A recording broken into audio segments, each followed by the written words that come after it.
Good morning and welcome to the 40th biannual meeting of the Nature Photographers of the Pacific Northwest and our first ever virtual online meeting. My name is Colleen Easley and I'll be your facilitator today as we hear from our invited guest speakers and conduct our image competitions. All of our attendees are in view and listen mode only, so there is no need to mute yourself. When it comes to the question and answer time after our speaker, you'll be able to type your questions into the Q&A panel. Please locate that link now. On a computer, you'll find it at the bottom of the screen, and on a tablet is likely at the top of your screen. You may have to roll your mouse down to the bottom in order to get that panel to pop up. With that, I'd like to introduce our President and founder, Mr. Larry Rosenketter. Nature photographers do a lot of dreaming. We dream about the new equipment that we would like to have, maybe a monster telephoto lens that's lighter than the one that we currently have.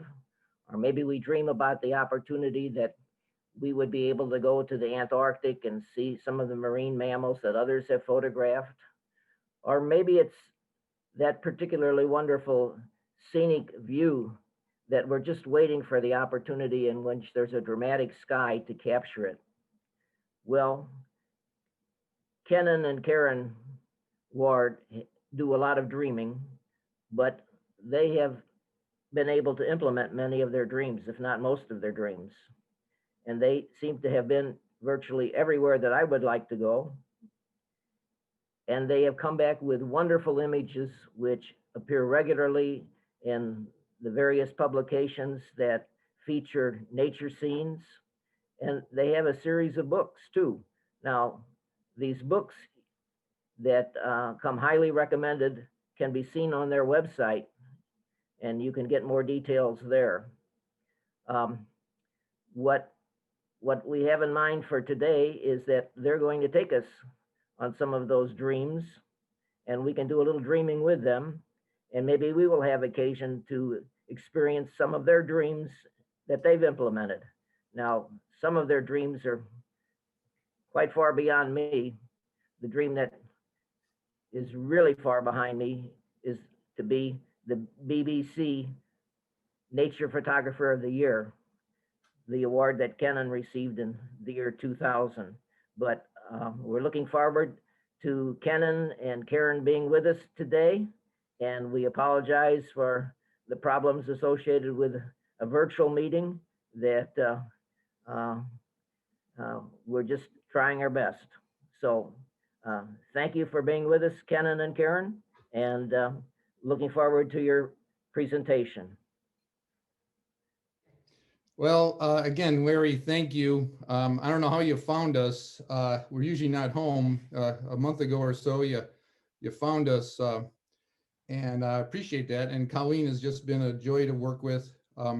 So thanks for having us. This is a different way of sharing. We're used to seeing people and them groaning about some of my puns. We won't be able to do that. So maybe we'll be a little bit more subdued.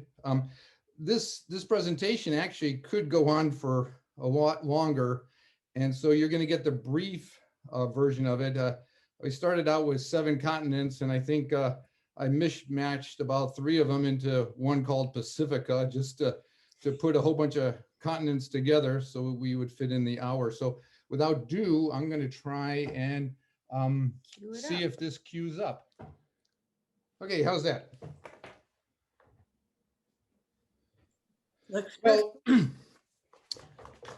Well, about 2 years ago, we wrote our 6th book about kind of like all the questions that we've been asked for the last 4 decades. Ouch.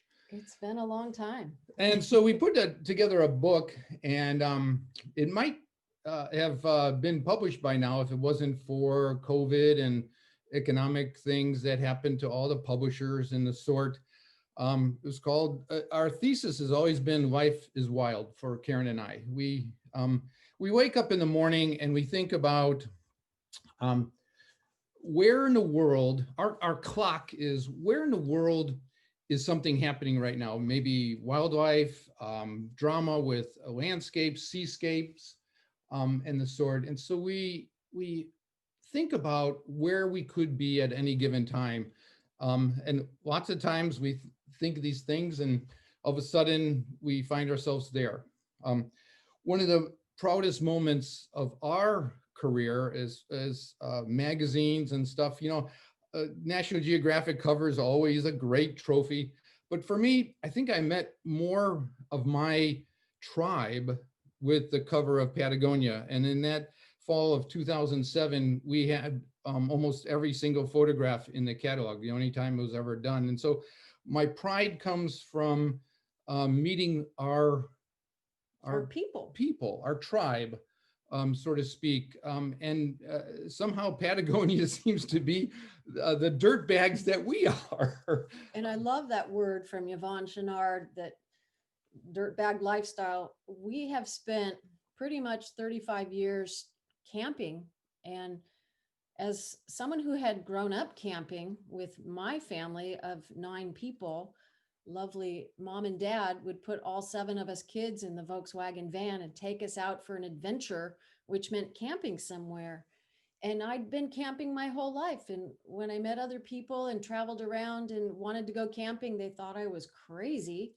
And here I met this guy, Kennan, and he thought camping was a really good idea. And in fact, he said, let's go snow camping. So he upped the ante and took me to wild places beyond my wildest dreams. And together we've been able to pursue incredible moments in nature, which I think all of you as photographers are seeking. And these moments do not need to be in Antarctica, although those are exceptionally fun.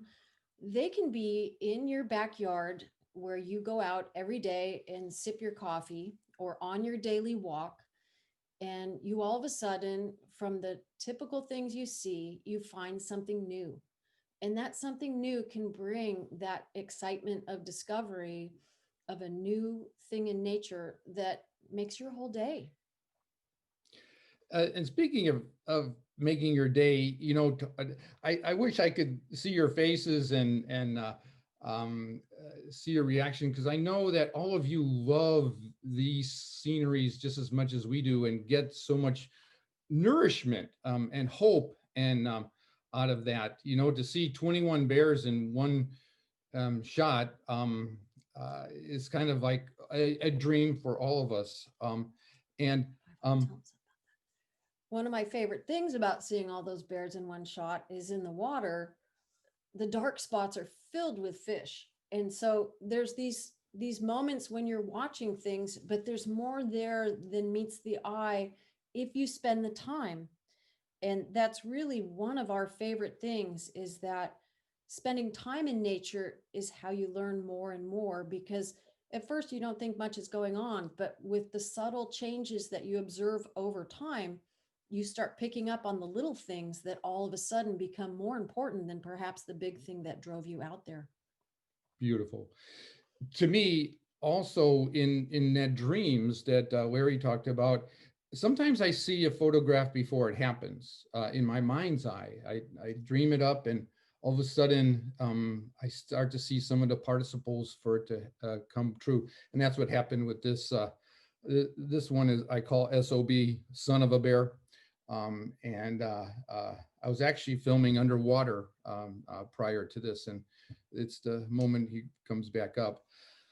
But I wanted to talk about a little bit of our history, Karen and I, and I came from the Midwest, Wisconsin, Illinois, and I came out here on a motorcycle when I was a senior in high school, and I saw the Pacific coast.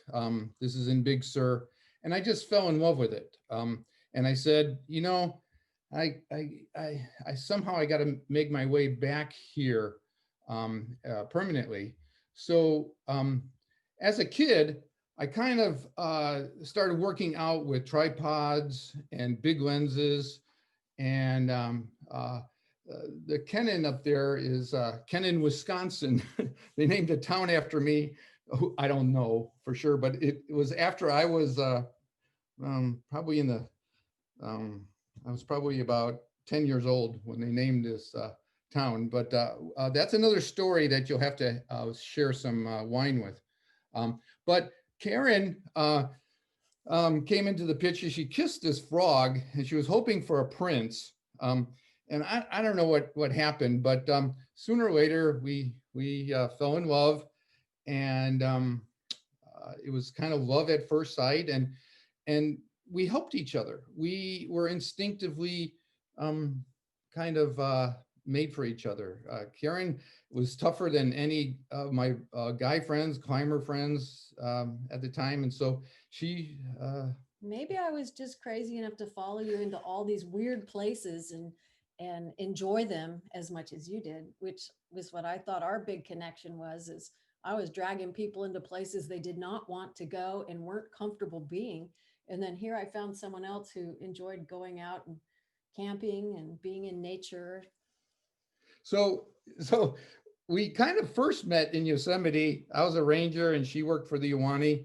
And I know some of her friends are probably listening from the Iwani days, but we got married in Tuolumne Meadows on the summer solstice. It was pretty Camelot for us. And we kind of still have a love affair with.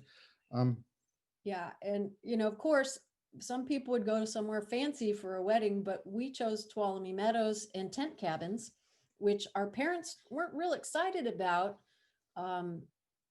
They were a little worried about staying. My parents were comfortable in a tent cabin, but Kennan's parents thought they were going to get eaten by a bear, but they managed. So we hiked around there, but we had an assignment for National Geographic out on the Walrus Islands, Round Island out in the Bering Sea. So like a couple of days after we hiked the Grand Canyon to the Tuolumne for our initial honeymoon, we were out on assignment for National Geographic photographing and filming walruses. Now that's a whole nother story. That's a chapter in a book, but we don't have that kind of time. But I wanted to share that initial bringing up. We came from pretty much humble means. We've been living off of sunrises and sunsets our whole life.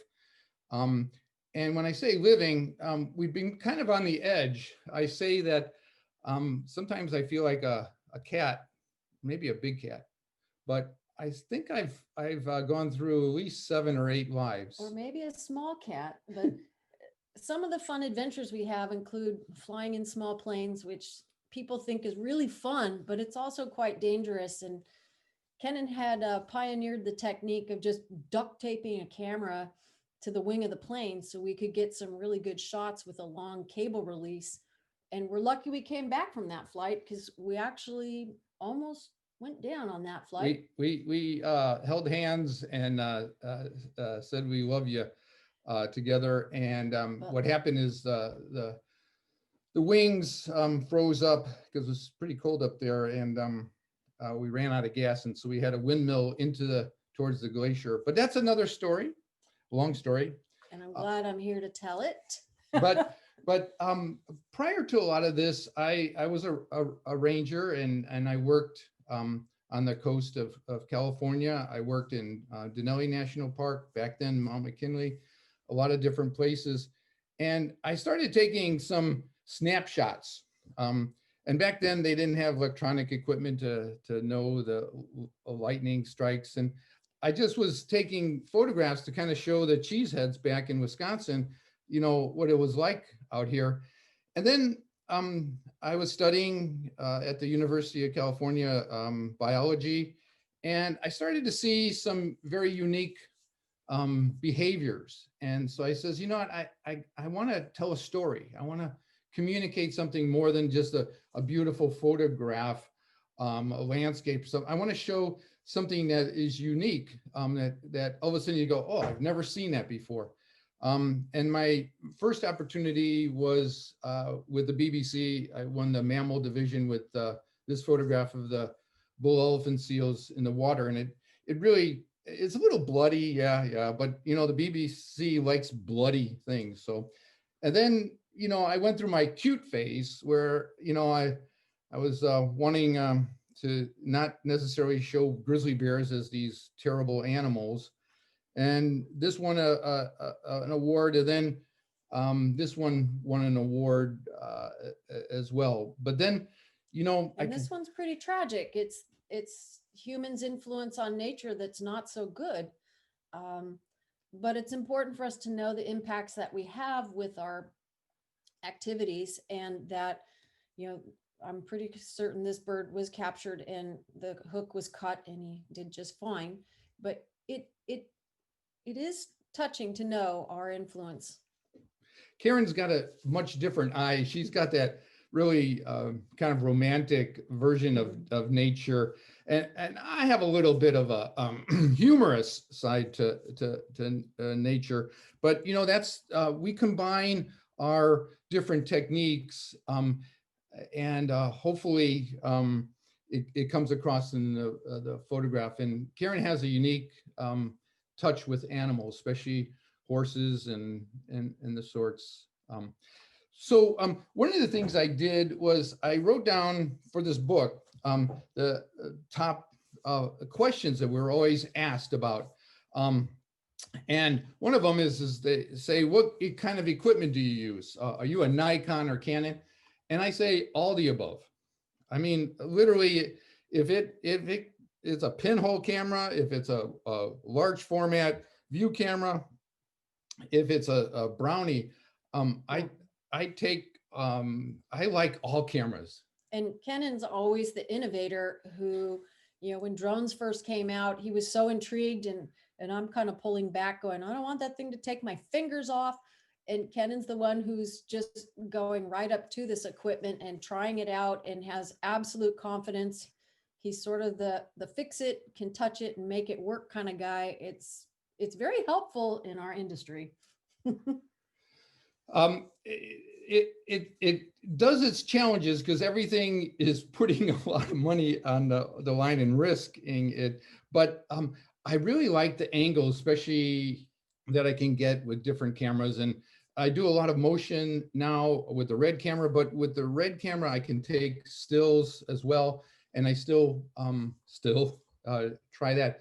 But now with the aviation mode, I can get out where I could never see wildlife before. And now that creates a new angle, that creates a new viewpoint, that creates a lot of tension when I'm in the observer trying to keep track of this little fly in the sky with binoculars saying, no, it's over at 2 o'clock, and Kennan thinks it's somewhere else. And it can be quite the teamwork required to keep all that rolling together effectively.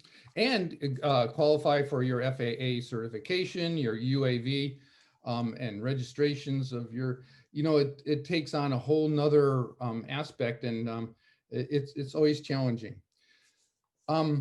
Like I said before, I was a park ranger. I actually loved being a ranger. I was out in my field all the time, and I kind of honed the skills that I would later use in photography. And some of those skills were doing rescues, working with bears, and all seasons, climbing. I was a climber ranger. I was a law enforcement ranger. I was a biologist ranger. So most of those gave me opportunities to go to places that most people can't for extended periods of time. Like I live there, and we still do that to this day. We don't just go to a place for a weekend or a month. We kind of move in.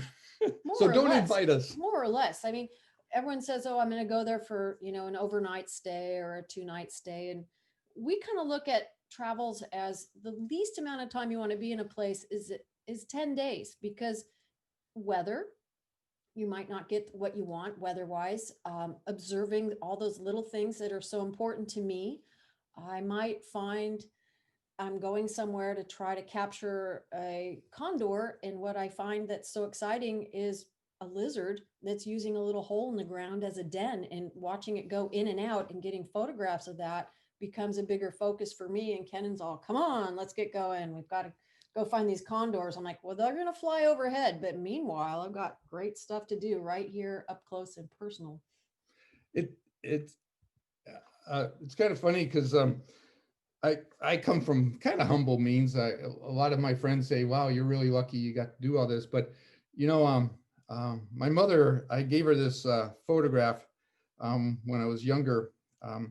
And she put it in the closet, and I says, why don't you hang it up? She says, well, you know, I'm kind of embarrassed that my son doesn't know enough to get out of the rain. And she says, every time she looks at it, she says it's raining. So I kind of come from a family that didn't really encourage what Karen and I did. So we kind of had to kind of develop our own skills towards living off of the wilderness, living in the wilderness. And my family thought going out and camping was a great idea, but you weren't supposed to leave the campground, especially like get in a small little plane and get dropped off in the Arctic, like we've done several times. And a guy comes back a month later and you hope he remembers where he left you. And you hope he made it in and you hope he makes it back. So they thought we were a little kooky with some of our far out adventures. But then after we'd done it for about 20 years, my dad finally said, I think you two have it figured out because you're really having a good time. Still are. So somewhere around the 80s, I took this lightning strike hitting Half Dome, and I kind of feel I'm pretty lucky. I didn't really see it. I was blinded, and the little electrical lightning around the left-hand side wrapped around a tree and did some, blew up some of the spruce browse. And that was in August of 1980, because I worked in Yosemite Valley and Kennan was up in the high country photographing this shot. And I worked in the valley, and I came out of my tent cabin and I saw lightning strike Half Dome, and I just couldn't believe what my eyes had seen. It was dazzling. There was a big windstorm and all the little pine cones were releasing their bracts and they were helicoptering through the air, and this zap hits the biggest icon in the valley. And then a few years later, I meet the guy that takes this photo, and I feel like it, in some ways, it was our first connection. Lightning. Well, and then I don't know. I lucked out. You know, nothing so far has been planned. That it seems like the opposite happens. But we lucked out. The Ansel Adams Gallery really looked like that, and it made it into a poster. And two other ones that I kind of call it my silhouette era. Silhouette, it was just a kind of a style that happened for me. It wasn't something I tried to do purposefully, but you know, going from wildlife to scenics, it's kind of a different, for me, landscapes and seascapes are more zen-like. I get more time to think about them, even though I'm rushing to get that light for that 1 second. But it just seems like I can hike around and stare at things. And that's what Ansel taught me is that just look at something for a while and then maybe come back to it. And so with that, in that period, my landscape period, I kind of developed a, you know, just hang out, look at things. And I started coming back to places, and some of the places were a little harder to get to. Yeah, that's true. But I do believe that with landscapes, you get this peaceful aha moment where you just really capture the beauty. And I think that ability with photography to capture something and share it later is something we all share and enjoy so much. Of here's that moment that I got this photo, and now I can share it with you, or you could share it with me, and we can enjoy it together for a long time to come. It's quite a gift to have that in photography as a medium. So in my later years as a ranger, I went through the Lone Ranger era and just took off on chocolate and went out into the redwood trees and kind of realized that maybe I should be a photographer. I got a little more joy out of it. It was really hard, you know, to think about a career, but you know, this cutie kind of started to change my mind about things. And so I I started to think about, well, maybe we should just backpack around and live off the Volkswagen and start to see the world. But we always had a love affair with Yosemite and still do to this day. Yeah, it's a great place. I've been going there since I was a small child with my family in the VW bus, back before the campgrounds were limited and you just could put your tent anywhere if there was overflow. And these days it's kind of hard to even get a chance to have a campsite. So the world has really changed in our 40 years of pursuing photography. I liked what Larry said about your dreams. I probably have too many dreams. And so that's why I find myself pursuing polar bears and all sorts of wild animals. And I've been lucky enough to be able to see that. You know, I kind of do miss the glory days of film. Because I think with film, I was able to develop a style. I looked at things a little differently. Each photograph was more purposeful. Right now, it's just like I take a million photographs and then try and find a good one. But at the time, I might only had like 3 frames left in a roll, and I had to be very careful. And this was one of those occurrences where a wolf came up to me, and I only had 3 frames left.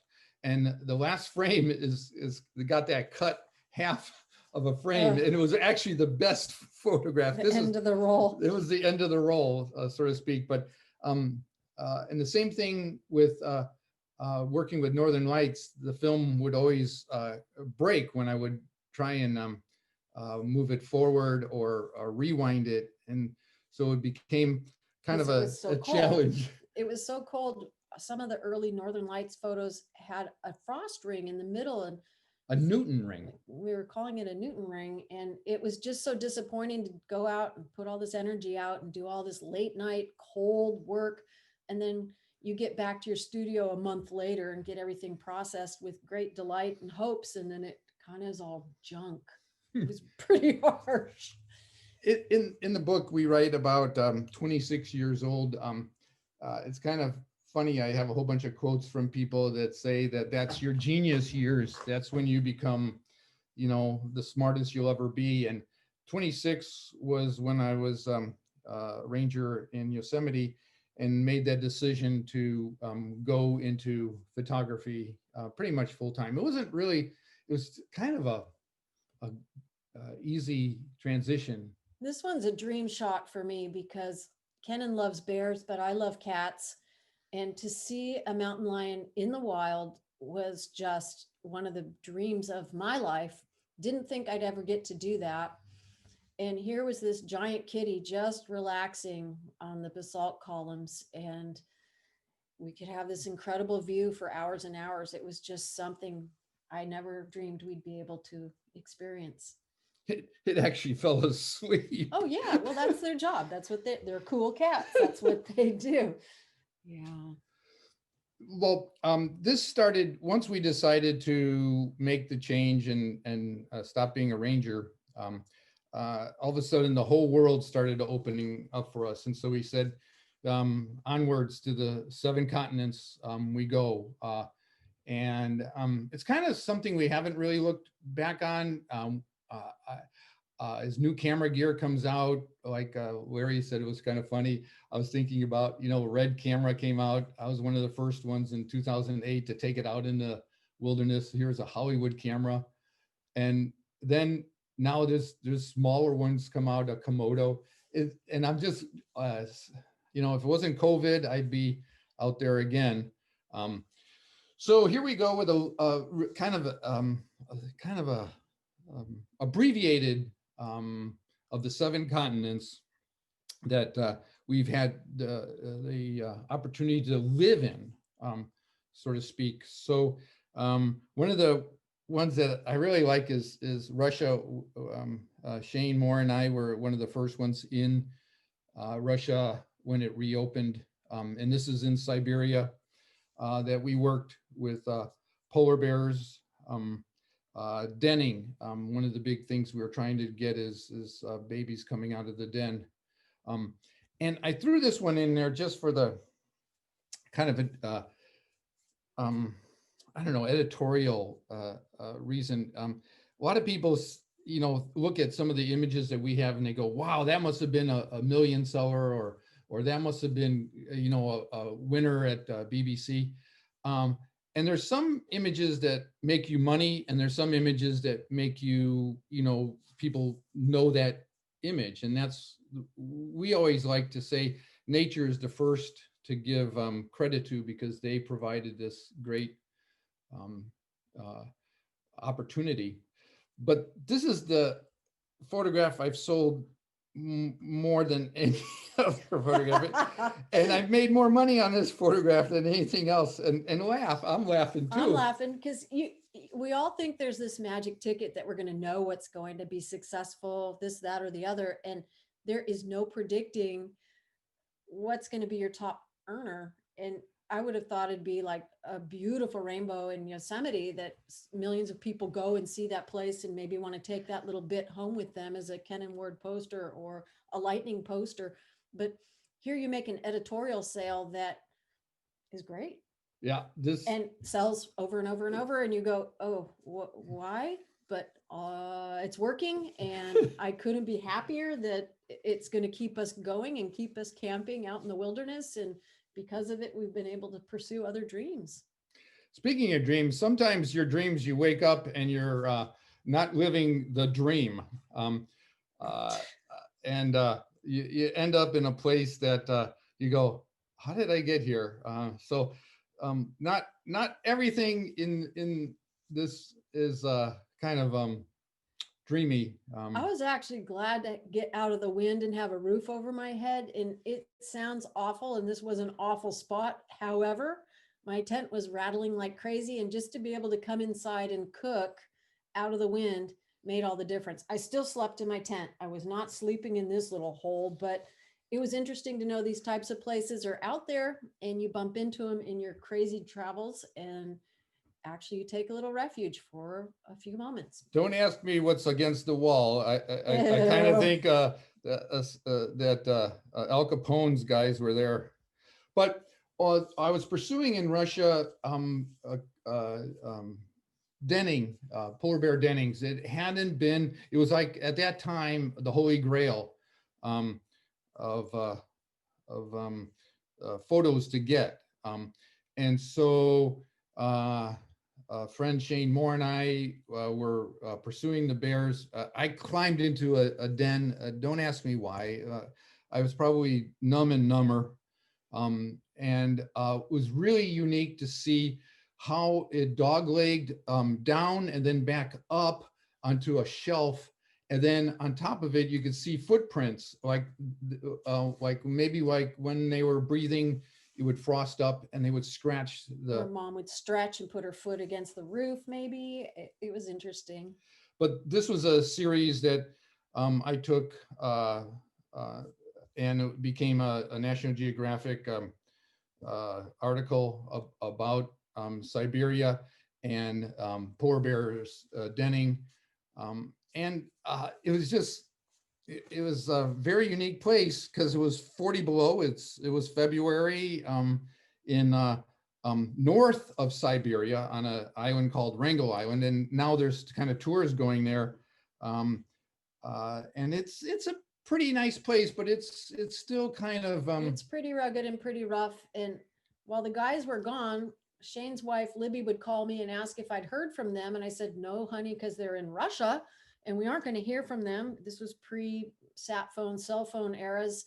And I said, we're not going to hear from them. And she'd call and say, another helicopter went down over there. And I said, well, if that happened, they'll call us for sure and tell us they're out. So don't worry until we get the bad news. And meanwhile, everything's going to be great. And luckily it was. We were with a biologist and we got biologist visas. Gerald Gardner was the U.S. Biological Survey. He did some very interesting, you should Google him. He did some very interesting studies, telemetry work on Arctic and the Arctic ice that is still looked at this day. But we got there and we rented this vehicle. We rented two vehicles, a snowmobile and this. And I really had fun. It had two brakes. That's all it had, and an accelerator. And this is quite a unique place. Sometime if we're all in an outdoor setting, I'll explain to you some other parts of this. But this has got a one ski front, and we put a yurt over a dew line way out on the northeastern part of Wrangel Island, and started to look for polar bears. Now, some of you know me. I was a vegetarian for 27 years. And when we got up here, the only thing we could eat was caribou. So it kind of changed me. But our guide, Pasha, made me those boots out of the hide right there. But, you know, after we were laughing because after you're there for 3 months, you know, you kind of get where you can't stand your hair being so greasy. It was like, so in 40 below, I still washed my hair. It was, let's say it was frozen for about the rest of the day. But finally, I got all the ice off of it, but it felt better. So this was a story we did.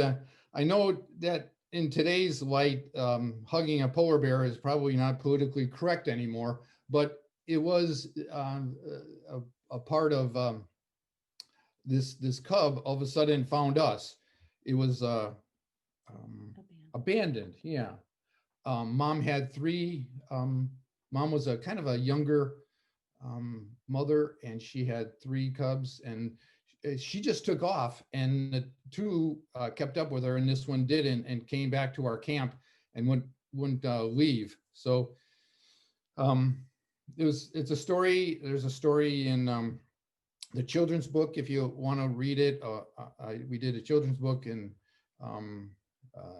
feel free to look for the ebook of that.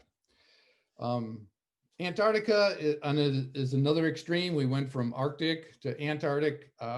This is kind of the way of our lives. One time I was skiing around Denali, and the next day I flew to Midway Island. So it went from 40 below to 90 degrees. Yeah, yeah.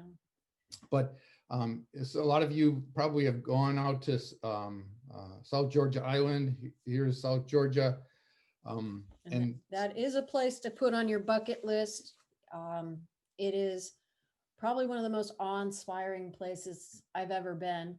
And not just because I got to drive a Zodiac, but it just is stunning.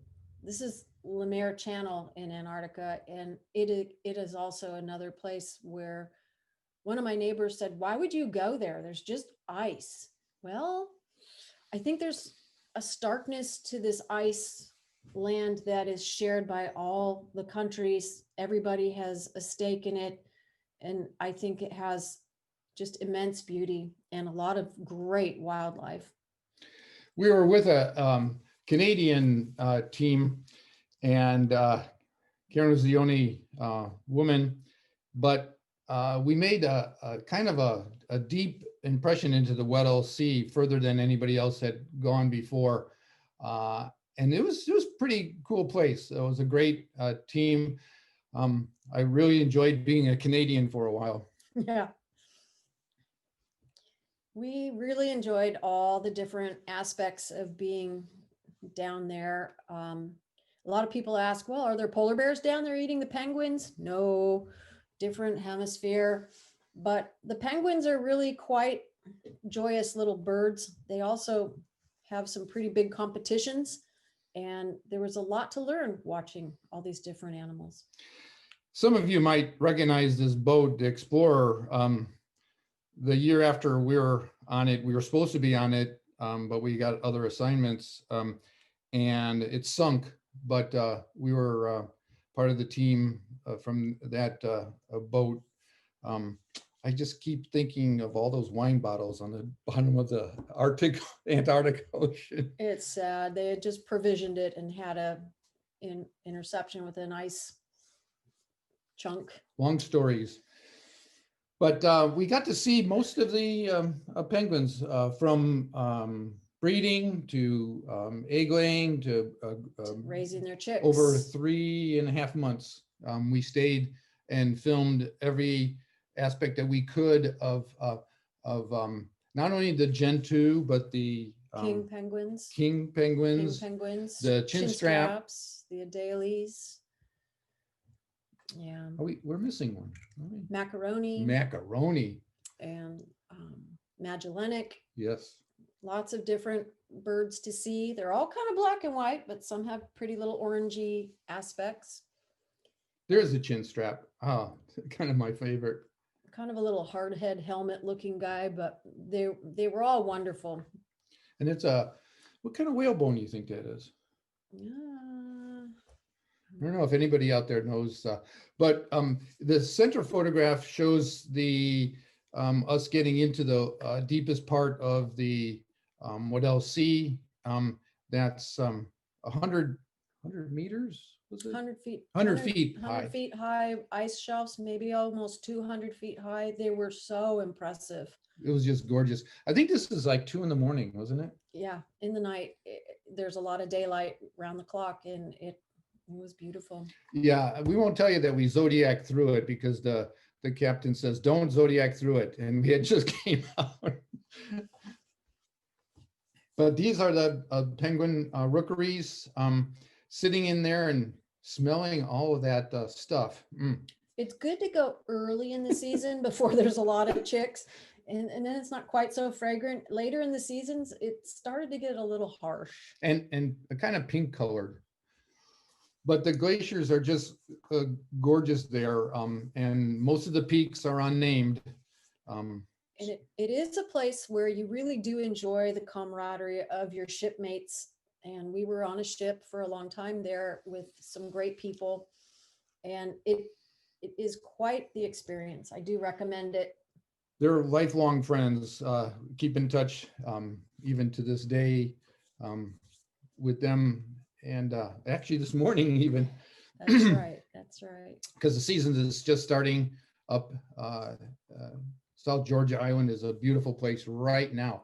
And that's one of the things we wake up with and we go, where is like this Mecca? Where is the daily Mecca right now? And I would say South Georgia Island right now would be a place that I'd like to be. So Kennan gets to go and test the ice out before we bring the other guests on shore. And it's quite the experience to park your ship into the ice bank and then go make sure it's all a-okay. We even had a couple crazy teammates who thought they needed to dunk into the water, and they jumped in and then jumped back on ship to warm up. I didn't want to do that. But if you just sit around and some of the wildlife comes up to you, they're kind of curious about you because they don't get that many people, a little more these days. But they just aren't threatened. They know we're not a threat. And then the king penguin chick being so much larger than the adult is just kind of classic, that they're growing up and they've got their little baby fluff and baby fur and baby fat. It's just amazing. This reminds me of my nephew. Yeah, maybe. The albatross were something else. I'd never seen such elegant birds with such big wings. They were just so much fun. I love them flying. Now, not all of Antarctica, you got to get there. So sometimes you have to have a little dance fun. So, you know, in the Boca in Buenos Aires, we always try to have a little fun. Anyway, that's just to show you that there's other wildlife out there. So here's what I kind of combined a couple of continents just so that we'd be able to get through an hour. And I'm watching my time. We're doing okay, but I think the last few slides we're going to miss. But I kind of think of Pacifica as all the Pacific continents. and you know, we think of it as continents, but I think of it more of all of the kind of oceans, and because there's so much in common along the coasts, like as if they were all combined once in Pangea or something. But this is on the left with the green sea turtle, Out at Midway Island. Midway Atoll. And then Central America with the resplendent quetzals that were one of the great assignments for me, because instead of being with jaws, paws, and claws, I got to watch beautiful birds that weren't going to hurt us. So it was a lot of fun. And I put that in there for Colleen because she likes trogons. And she's got a nice photograph of a trogon too. So, but these are the old days with Kodachrome 64 and such. So struggling with those exposures, et cetera, as all you camera people know so well, all those settings can make quite the difference. and the green sea turtle here is eating on the wind. The sailfish, the sail jellyfish that were blowing around on the top of the ocean surface at Midway Island. It was just amazing. They looked like they were bobbing for apples. It was so fun to watch them chomping away. And then this is a nautilus in Papua New Guinea.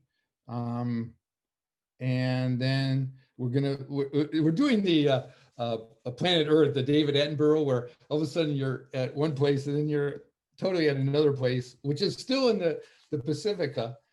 This is in Guatemala. And here we were camping outside of these people's homes and up in the rainforest where we could see the Quetzal cloud forest.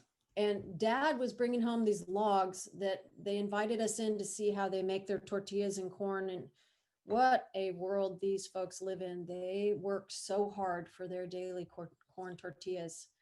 It was a big process, but they were the most delicious tortillas I've ever had. And think of this, this is a quercus, an oak, and it's a cloud forest. It's always wet. So they're wet and he's got it on his back.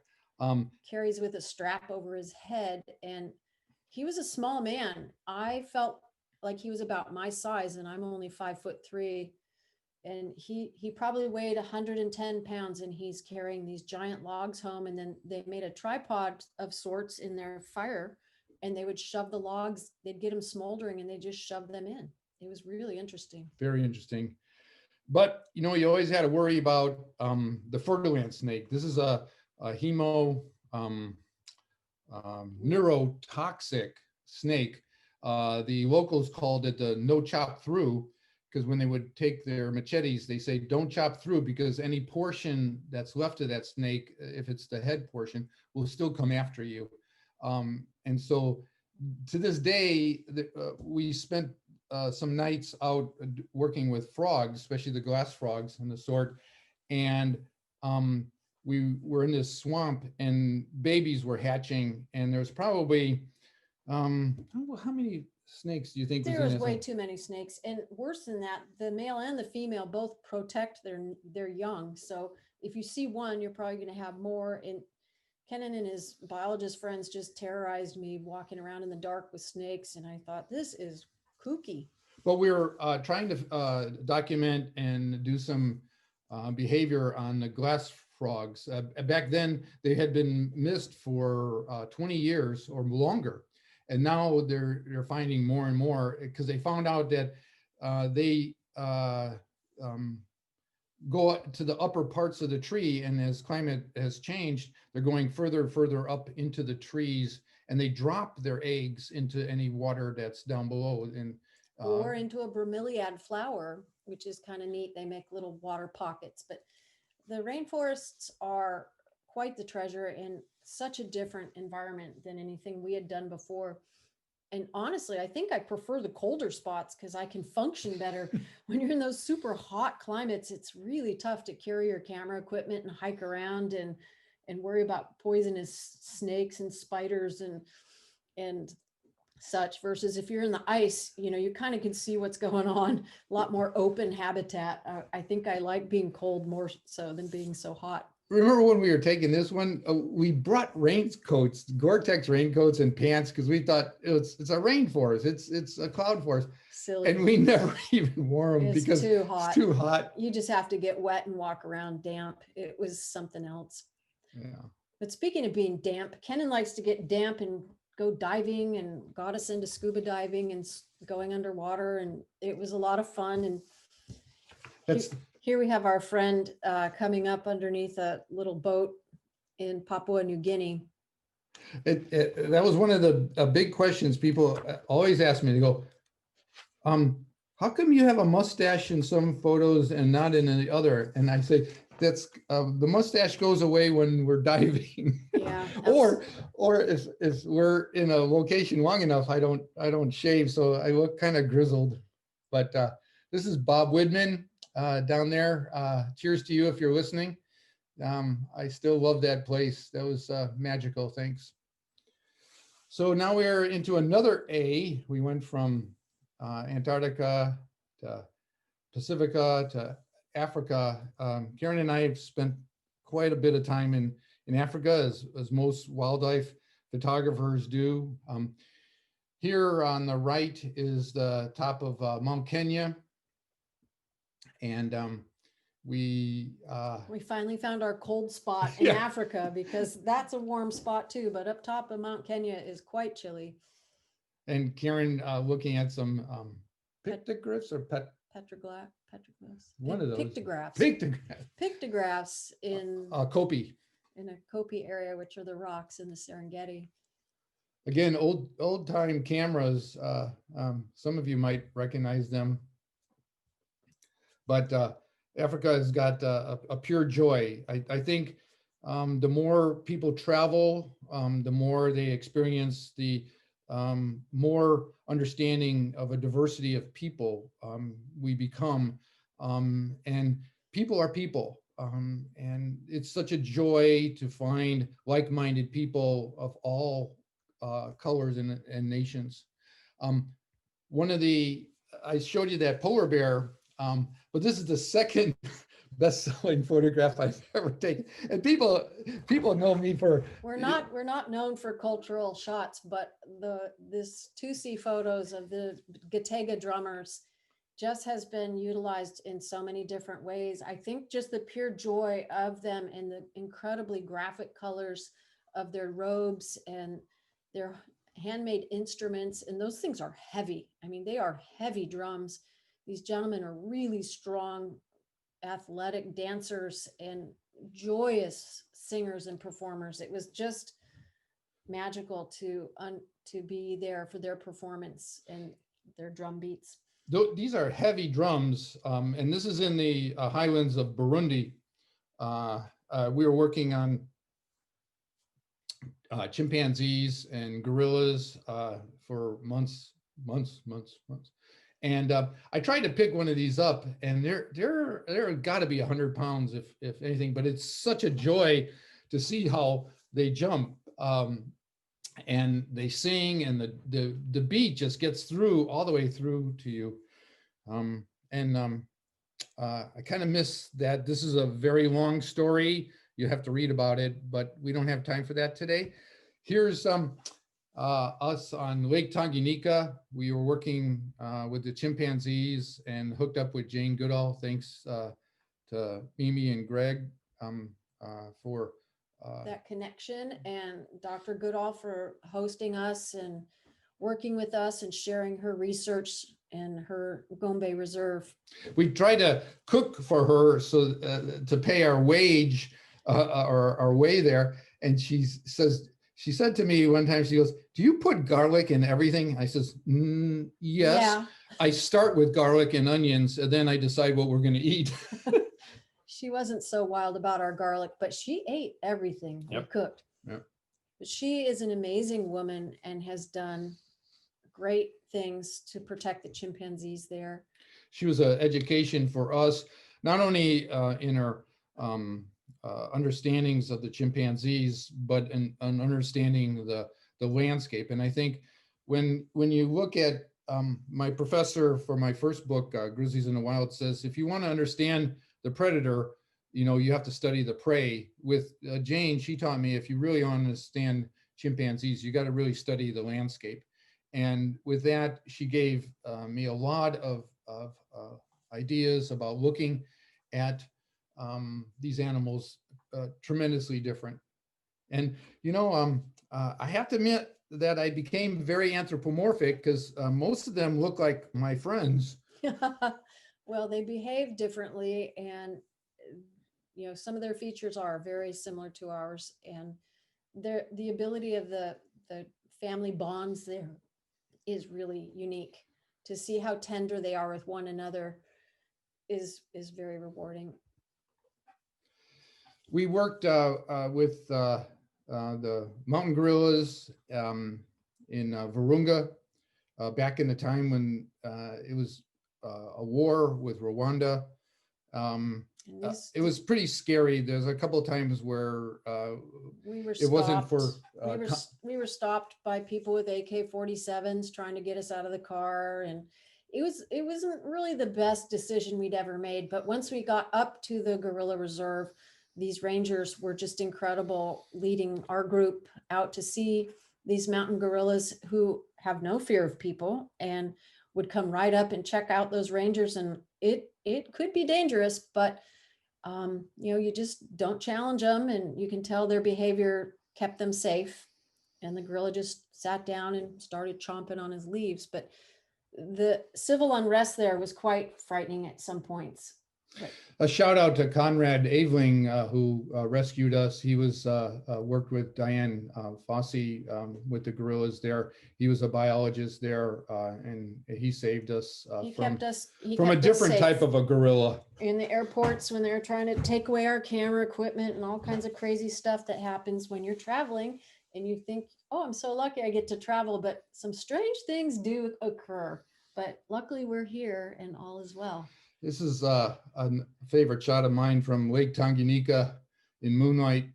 The commuters, people going back and forth around the lake, and they share everything they have. They work together. It was really a magical thing to experience their tribal cooperations.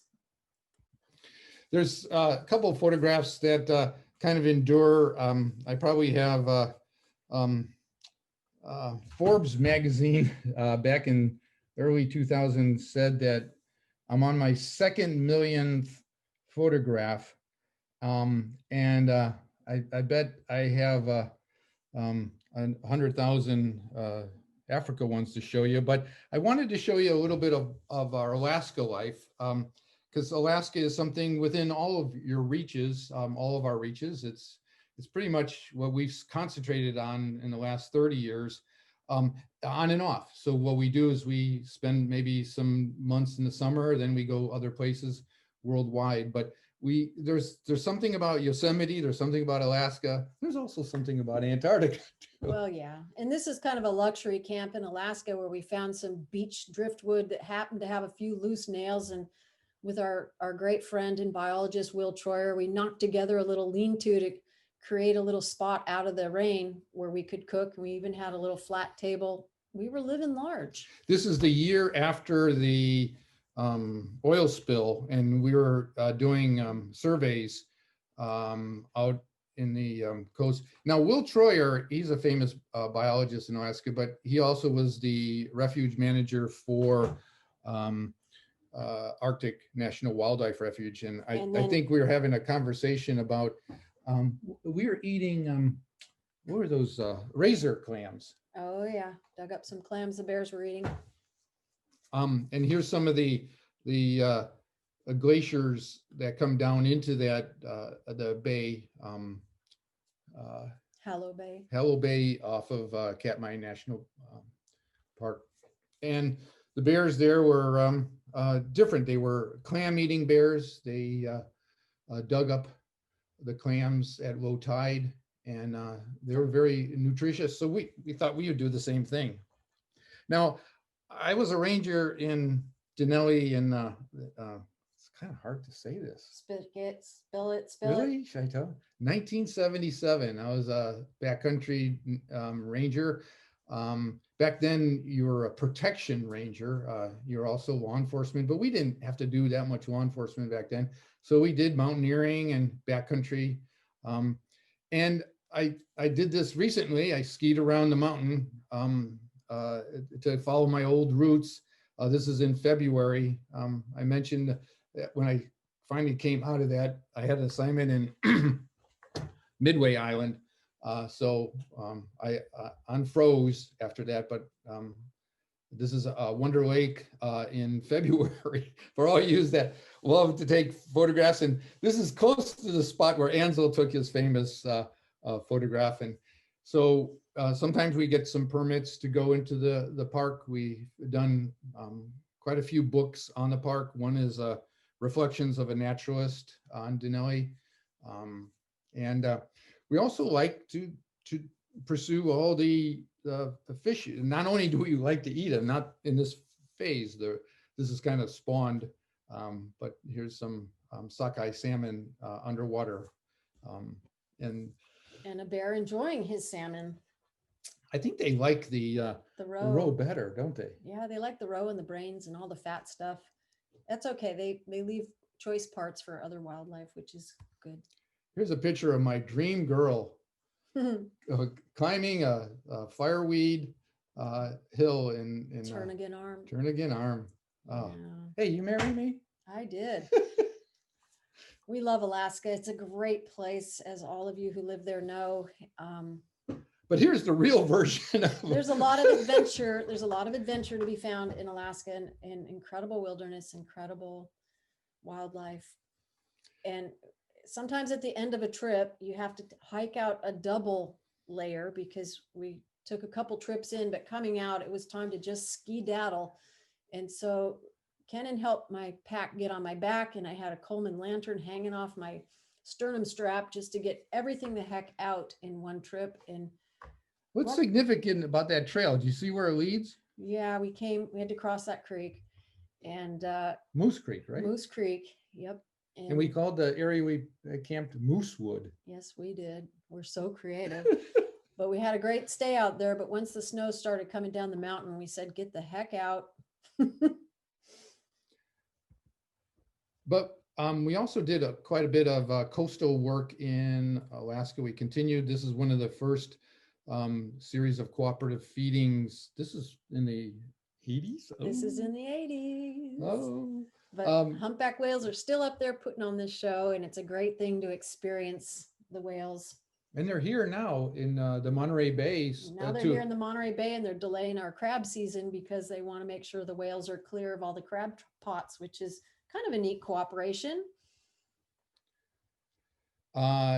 More ice pictures, and I'm seeing that I'm a little behind, so I'm going to go a little faster and show you some of our favorite dreams come true. Wonder Lake. Ever since I took this photograph, I think there's been a vigil of people that been living at the far end of Wonder Lake, hoping for a moose to come.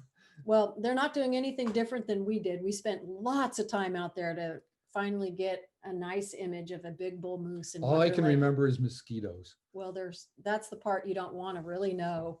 There's a lot of bugs out there. And then this is a site of a moose kill that a wolf pack had taken down. And then of course the grizzlies show up to take over.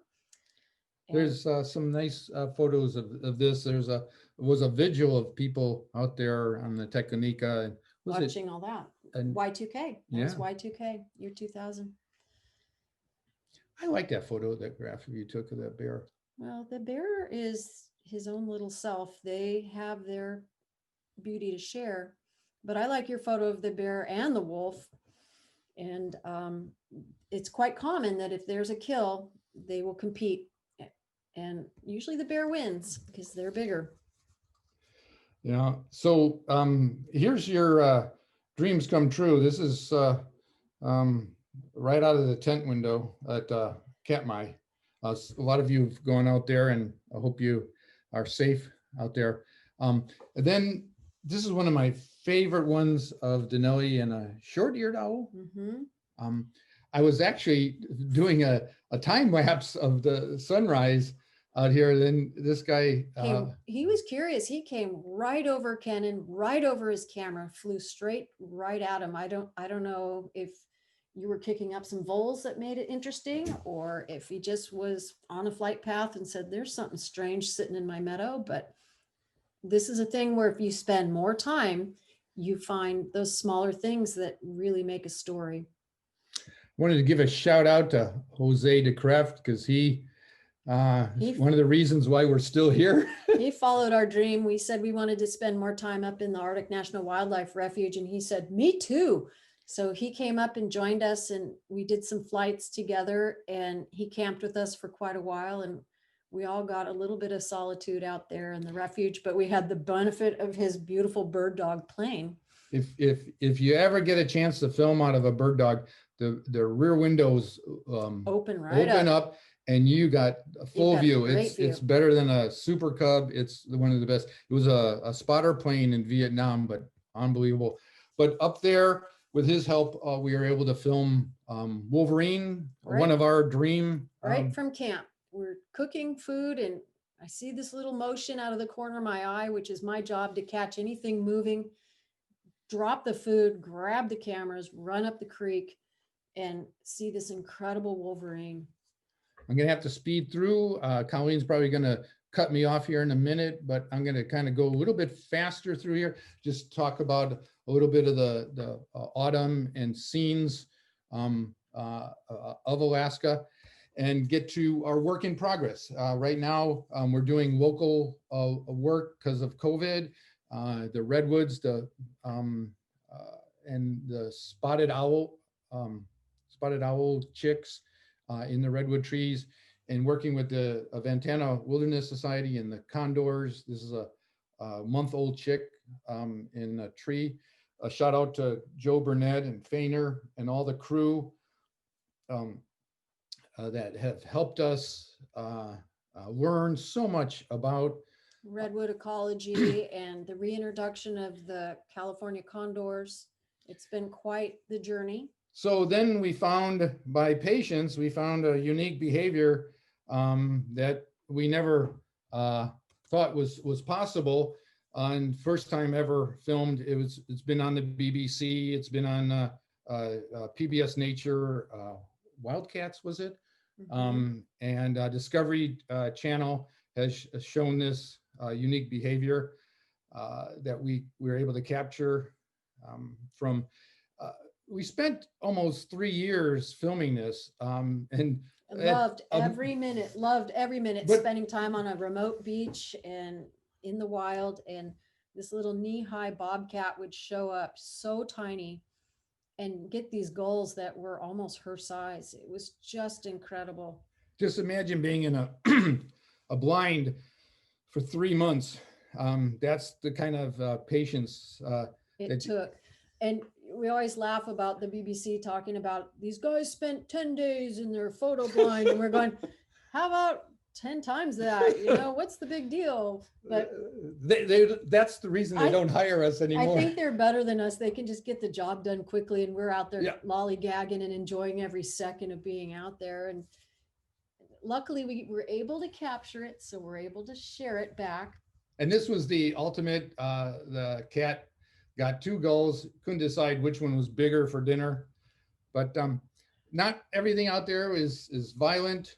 Some of it is very, very peaceful, and blows you away with the beauty. And this year, after all these terrible fires, we can probably anticipate good wildflower blooms, and we're going to hope for that joy to be coming our way. The rainbows are showing us hope. So they say that you're only, there's this Canadian actress during the silent films says you're only as good as your last picture, she said, or motion picture. And I took that literally to mean photograph. And this is one of my most recent photographs. It's, I think, 24 photographs from an aerial camera. And so I kind of evolved into that. Plus, we never knew what was over that cliff, so it was very cool to get the drone out there. Even the landowners didn't know. And the landowners didn't know that they had that waterfall, so it was very cool. We're usually up on the tops but you don't know it's down below, and you're always a little nervous how steep is the edge, but this was a really fun thing to achieve. So during the COVID times, this is what we're doing. We moved from wilderness running around to throwing out slides. And if It's you ever hard. edited a million slides for the fourth time, we've probably thrown away half so far. And I just keep thinking, when I look at a slide, I said, am I going to scan this? And I go, nope. So then we also worked with the Redwood people. This was for the BBC. We did aerials for the BBC. And I wanted to say thank you for traveling on this journey with us and for making time in your day to join us. And when you watch the sunset, you know, take the long view. The long view. And at the same time, you can see that short. So I hope we see you in the field someday, meet you in person. It's really hard for me not to hear your grunts and happiness. And hope you guys have a great shoot when you go out. I hope we inspired you to get out. The most important thing is it doesn't matter where, just spend your time outdoors and you will be inspired. Thank you so much. Thank you, Kennan. I'd like to open it up for some question and answers right now. So could you just stay with us for a little bit, and we'll see if we get some questions in. For you folks listening, if you would just type those into the Q&A panel. I have a couple questions for you already, Kennan. It sounds like a lot of your travels are contracted for various organizations, but someone does ask, do you also hire guides to take you into places to photograph? Well, I wish I had a lot of assignments, but we're pretty much freelance. We've always been freelance. A lot of times what we did is we would go in and film, and then I would show them to editors, and they would then say, could you go back there? But most of the time we didn't get paid until afterwards. So there's a few assignments that we got paid ahead of time, but none of the guides services or stuff, we're very unique. We do all of our stuff alone. Well, we would have, like, we were the guides in Antarctica. We worked as crew and staff to help get other people out there. But, you know, we will hire a pilot to drop us off. But once we get to a place, we don't have guides, except for in Africa where you had to have a guide. In the Serengeti, we hired our own cars and drove them around. But once you got to Serengeti, you had to have a guide. So we hired a car there for a guide. But for the most part, we do our own thing. We wing it. Okay. I'm trying to find where the Questions and answers, or she'll just comments. She's just going to give. You're just going to read this? Okay. Yeah, Colleen's going to. Them too. If you could turn off your screen share, that would be good too. We'll see you full Thank you. screen. So That's where we are. Okay, Yeah, now I see the questions. any plans for your next trip? Yes, I have a whole list of every place you've already seen. I want to go back with different knowledges, different thoughts, different stories that I want to pursue. I'm still very energetic, and Karen wants to be home. She grew a whole bunch of tomatoes this year, and the COVID has us down a little bit. That's why we wrote the book, but I'm chomping at the bit to get out. First on the agenda is that we're finishing up a story on the Eastern High Sierra. We've been spending a lot of time up there. One of our loves is the very high country, 10,000, 11,000, 12,000 feet. I showed a picture of Carl Scharf-Smith there in the beginning. He's one of my one of my mentors.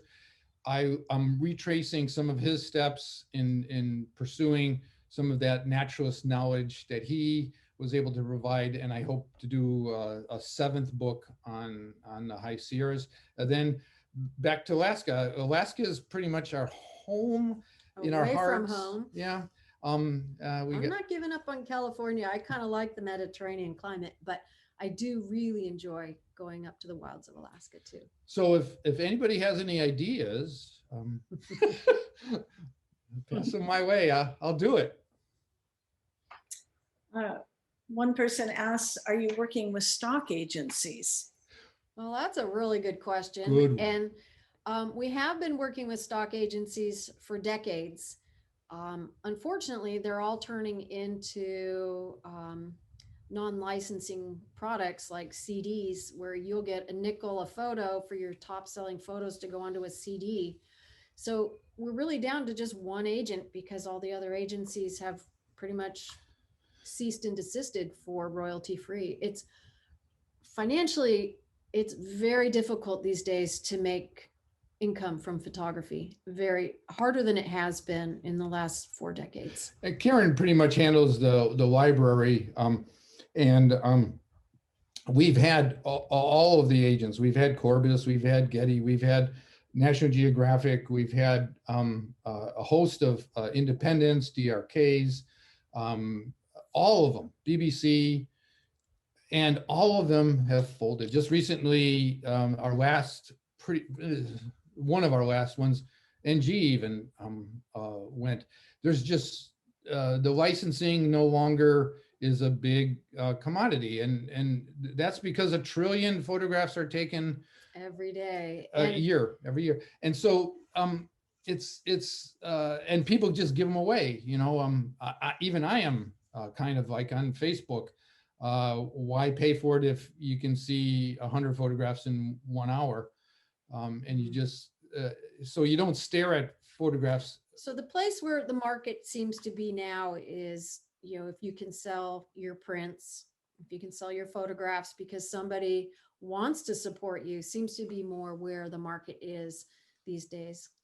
And you have to create a market now. And those markets are in blogs.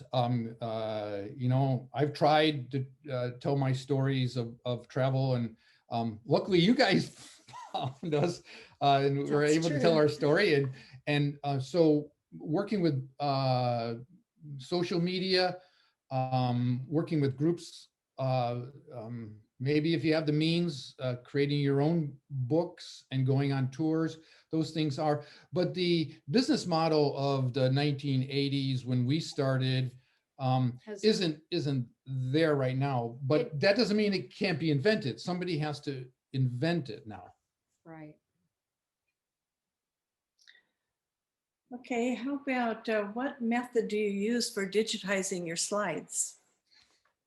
Well, that's a good question. I mean, from slide, from slides. From slides. I have 2 scanners, 2 Nikon Cool Scan with a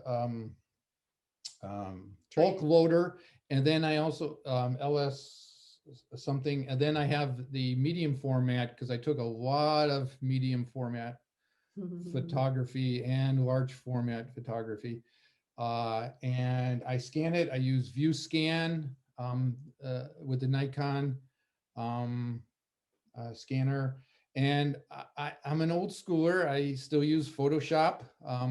Everybody else has gone to a whole bunch of other stuff. Louis Kemper's taught me a little bit about Topaz, although I kind of still like sharpening on my own, because I developed some formulas, some actions early on in the when Photoshop first started coming out. So I have I'm scanning like constantly when I'm home in the bulk If it's scanner. a rainy day, he'll be in front of the computer scanning. He tried to get me to do it, but I'm like, eh. So it's a work, because not only do you have to scan it, then you have to bring it in Photoshop, then you have to key it, and Do all the metadata entry. So when we're throwing out photographs, we look at each photograph and say, are you willing to put an hour into each one of these? And so then that changes the whole thing, because it took you 250th of a second to photograph, and then we labeled them, and we've kept them for 20 years or 30 years. Oh yeah, yeah, we've got file cabinets and it's organized and alphabetized and categorized by, it's been a huge library to put that analog system together. And it's sort of heartbreaking to kind of pull it all apart and just dump it. But what else are you going to do? You know, we don't have the endowment to give it away, and that's what it would take. So say la vie. We're keeping the best ones, though. I always Keeping the wanted best. to say this, and maybe this is a good opportunity, is that when we photograph, we're always looking for something to tell us a story. And I want to give this to you, that we always are also looking for something called added value. It's like if you order something from Amazon and all of a sudden they throw in something extra. Like I got some bungee cords yesterday and they threw in these tarp keepers I've never seen before. And I was going, oh, that's really cool. In a photograph, we're trying to do that too. If we're not telling something behind the photograph, a story in that, look for that. In your own work, just tell a story. Don't just take a photograph, be seduced by a landscape. Find something that will communicate to your audience. Find something that connects you to that audience. Like me talking to my cheesehead friends growing up, you know, I wanted to show them how big a redwood tree was. So I put a deer in it. Try and find something that has added value, and challenge yourself to step outside of your norm. Get scared, be uncomfortable, and find your heart. Good advice. I have a question here from a teenager who says he's very inspired by photography and with your experiences. And he asks, what do you think is the future of nature photography for the coming generations? Wow. He's going to have to invent it. He or she. He or she has to invent it. And look at your audience, look at your peers, and see what kind of product they want. You know, back in our day, the product they wanted was a magazine. Magazines are kind of different, let's say. So that person, that teenager, I love that they're interested. First off, it gives me hope that nature can continue to be a subject that is protected and is watched, because we need people out there watching what's happening to our environment and happening to our wildlife. Secondly is, what does his friends do when they, you know, like maybe they're on Facebook, I doubt it. They're probably on Instagram or Twitter or something like that. So they have to find the product. And the product, it could be a social media product. It could be a share. It could be, nowadays, it could be that they put up a photograph and they talk about it for a while. It could be classroom knowledge. It could be education. It could be sharing. So they know their products better than I do. They understand that, and they have to find how their peers communicate this day. In our days, it was magazines. Yeah, and also I would think that for young people, conservation is going to be key moving forward. It has always been super important to us that people learn a little bit about what's out there, so perhaps they'll go to the polls and vote to protect it or act locally to protect it. And I think that's what the youth has to focus on now as well, quite a bit. And with that is share a story. Find a true story. And this is what I challenge you to do. And I say this to my nieces and nephews, is that it's your opportunity to educate us about what's going on right now. And so maybe it's get with a nonprofit, NGO, a group, like we work with the Ventana Wilderness Society, and try and tell their story. We don't make money on it, but that's not the point.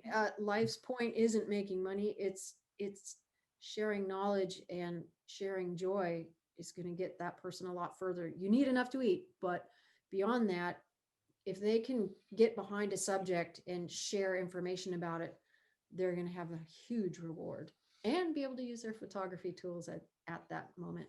And along that lines, maybe something will come up where something does come up that pays money. Maybe their blog it reaches a certain level Yeah. that all of a sudden everybody is watching them, that they're so cool that, wow, okay, I got to hear what this person is up to now. Yeah. Right now, that model doesn't work for me because I spend too much time in the field. But that's because we love it. And, it isn't something you can be paid for. It's something that you do because you're passionate about it. And that would be the advice to the youngster who's interested in photography is follow your passion and you will find a path. And study that subject. If you want to do polar bears, learn more than most people do, not just Google knowledge. Find out from people that have spent their lives with them. Like I said, Gerald Gardner, who was the premier biologist. Yeah. I talked to him for months and months and months. And then in the field, we were stuck in Russia. So guess what we talked about? Bears. So I learned quite a bit about it. And again, I'm going to say I am so encouraged that young people, this is your generation. This is your world. We're passing the baton. This is your stories to tell about nature, and go for it and enjoy it. Love it, enjoy it, and pinch yourself when all of a sudden something dreamy happens. Couple more things here. Somebody asked if you do any workshops, take people on workshops, and another person asked if you have a gallery in Santa Cruz. Both good questions. Both are yes and no. Both are yes and no. We used to have a gallery in Santa Cruz. Now we For don't. 30 years. We had one for quite a long time, and now we're scaling back and being more selfish and having a little more fun and doing some more things with our families that we didn't see for 30 years. And workshop wise, we have taught workshops before and we've had a great time doing it. All the folks were really fun. But it's not something that we are organizing on our own or pursuing avidly. Last ones we've been doing is mostly like being on a ship for 3 months or something in Antarctica. So then the people just come to us, and so we teach photography and teach naturalists. To tell you the truth, the trick be known is I'm probably a better naturalist than I am a photographer. The biology in me, the nature in me is first. I only use photography as a tool to communicate. If it's But like when you get that capture Yeah. and you've got that image to share, it really does help tell the story. John Muir wrote, because he didn't have a camera back then. So the main communication right now is that. And again, back to the young person, is that the reason I moved into motion is because motion is used a lot more. And I started that in late 90s. And so photography, motion photography, it's still photography. It's all the same to me. Different cameras, maybe different aperture, shutter speeds, but pretty much to me, it's the same. Give me any camera and I'll document what's in front of me. Oh, question for you. Are you able to see the question and answer panel down below in the, because Yes. there's a lot of great comments in there that are directed, they're not questions, but they're just comments. I'd like you to be sure to. Oh, I like that one. Stop your screen share. That's my I favorite. know, that's the chat. Right? That's the chat window. Look in the Q&A. Do you see that? Q&A. But here's what I want to read. Oh, yeah. Now he's, 20. Oh, yeah. Yeah, there are a lot of nice comments. in there. Wow. Thank you, everybody. Yeah, but I recognize. Hi, Ray. Hi, friends. Hey, Bob. Michael Putman. Wow. All my buddies. Tom. Oh, my God. Hey, buddies. I wish I could give you a hug. let me just read one of them to you, and then we're going to take a little break. So this one is from one of our members. He says, I often see images that are beautiful and technically refined, but with yours, the first thing that came to me was a feeling of delight of what you captured. Then secondly, seeing how skillfully you captured the elements that generated that feeling. Thank you so much for sharing your splendid images and glimpses into your lives and loving resonant relationship. Aw, Wonderful you. stories. It's such a delight to meet you. Oh, that's peaceful. Thank you. Thank you. So I'd like to take a little break at this point. Let's see, the time is 10:38. Let's try to come back at 10:45. Take a little respite here, and we'll see you again at 10:45.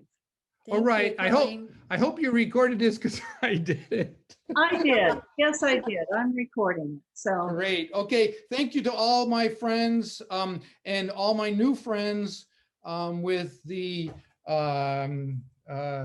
nature photographers of the Pacific Northwest. Thank you. Thank you. Thank We you. appreciate you having us. thank you too. Thank you so much, both of you. All right.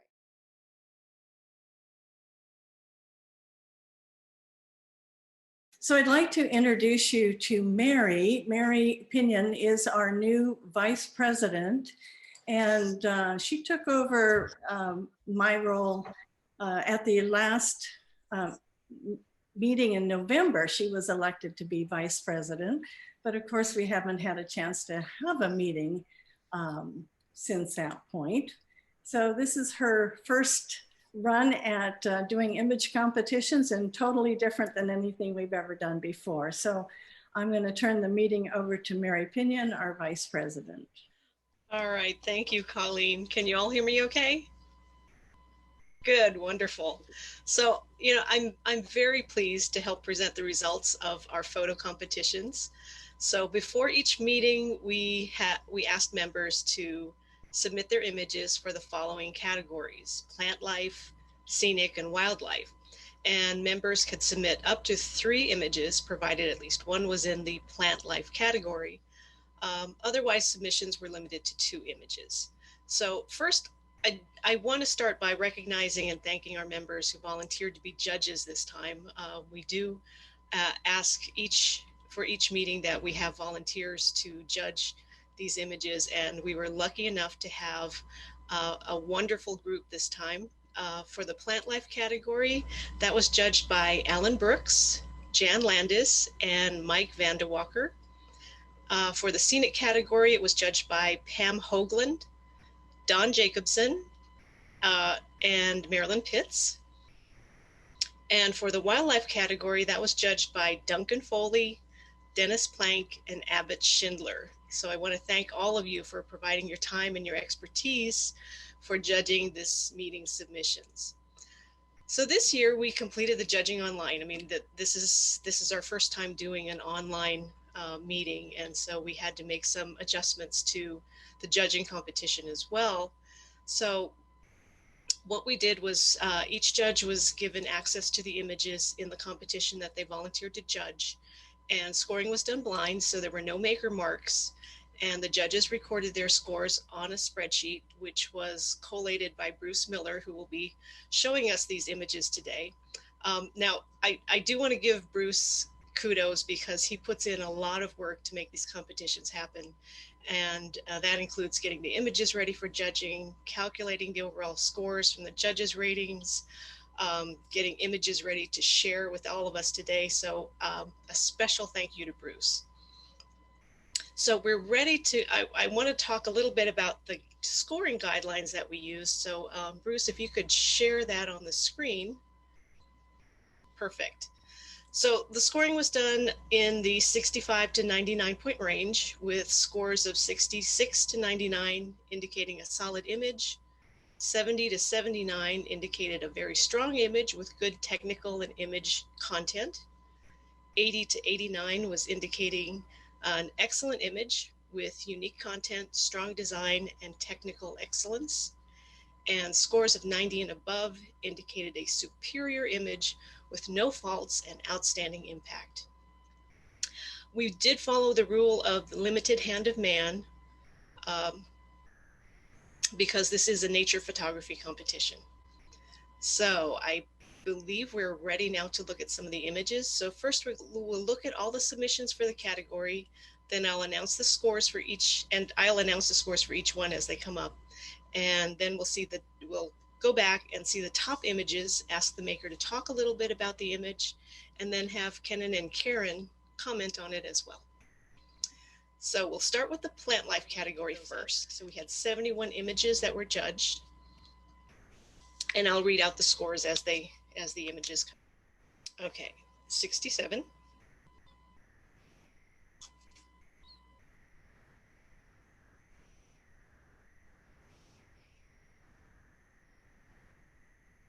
67.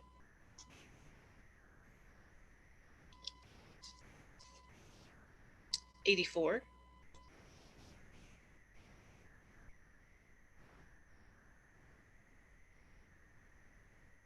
71.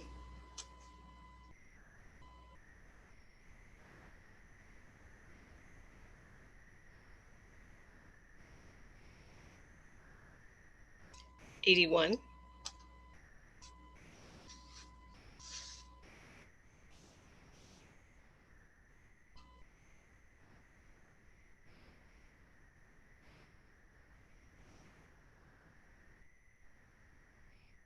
73.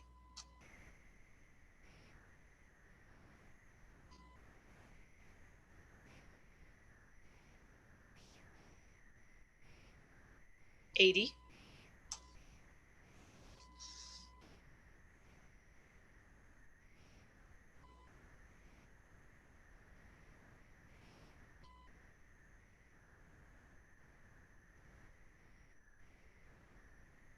72.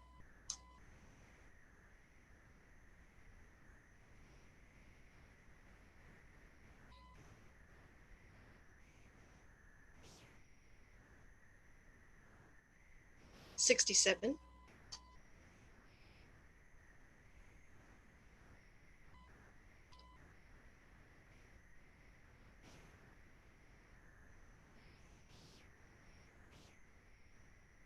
71.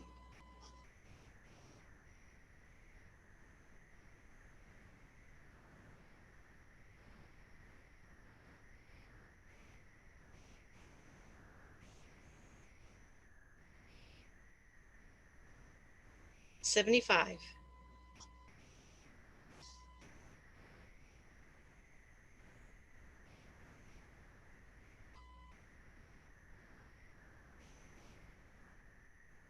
87.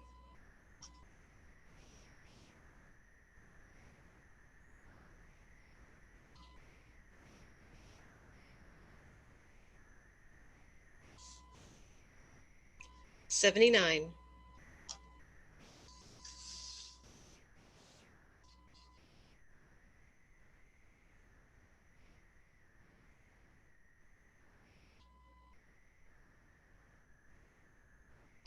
86.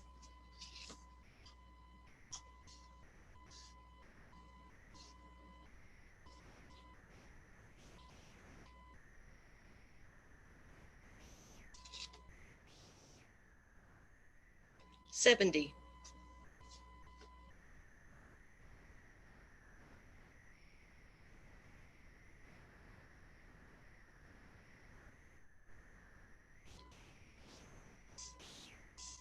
67.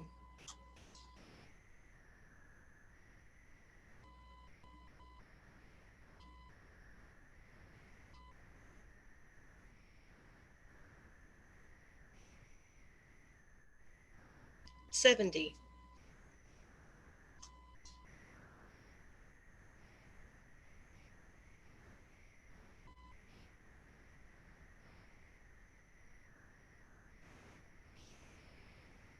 73.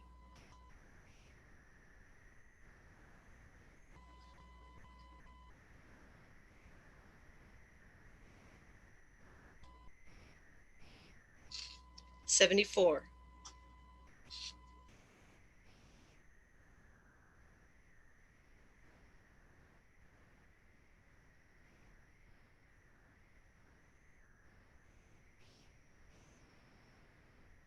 70.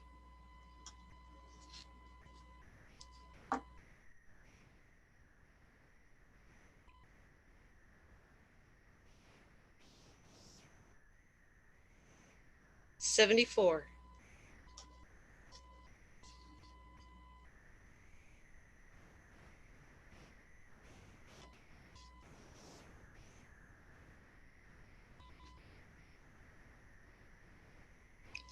67,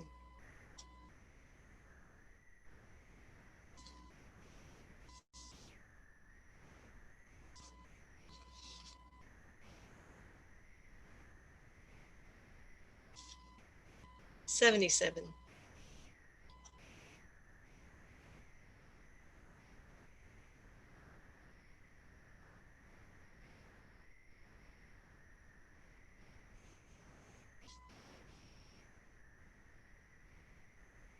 75,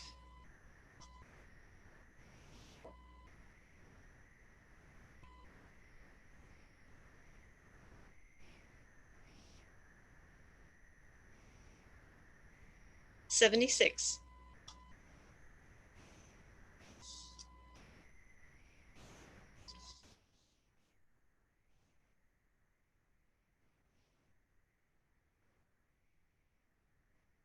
80,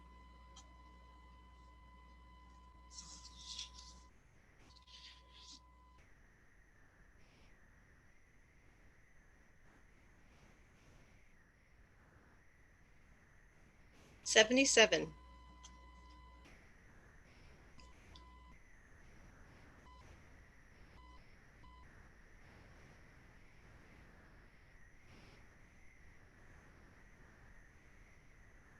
66,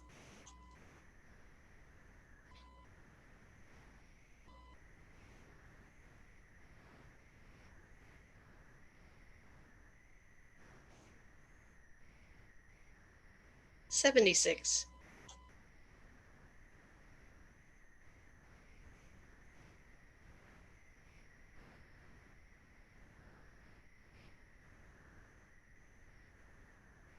75,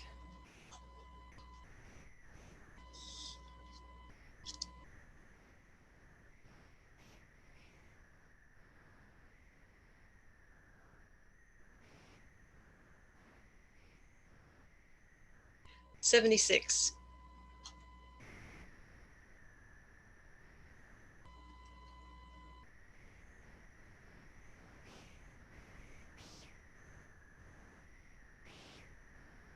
80,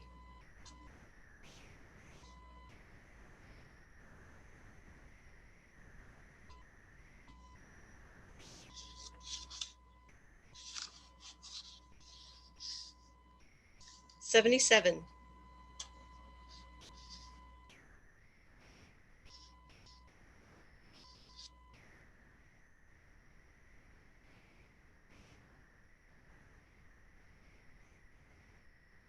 77,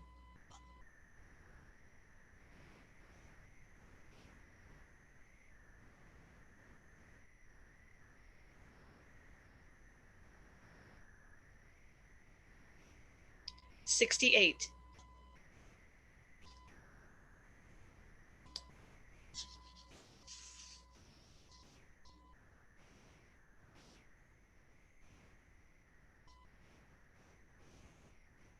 79,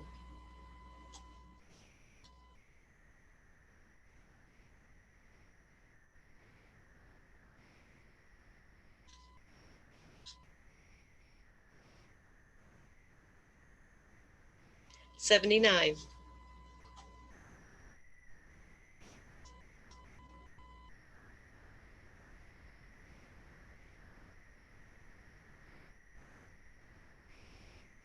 77,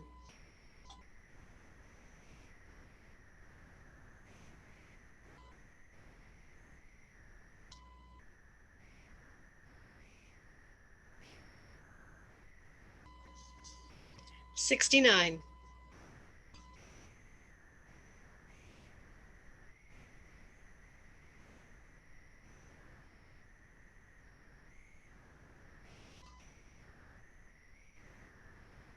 72,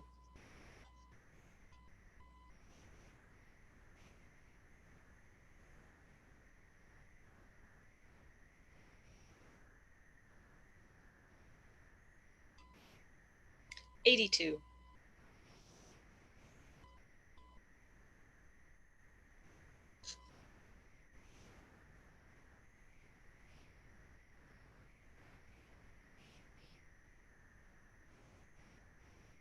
79,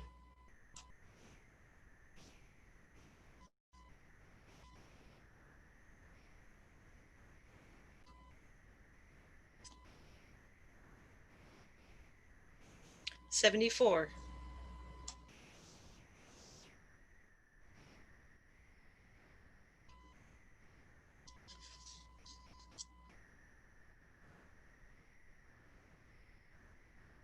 70,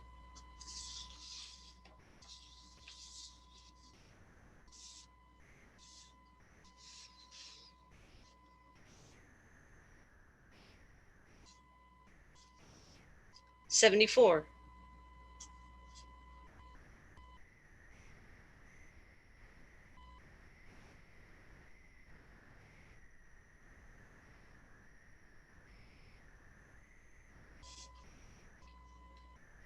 78,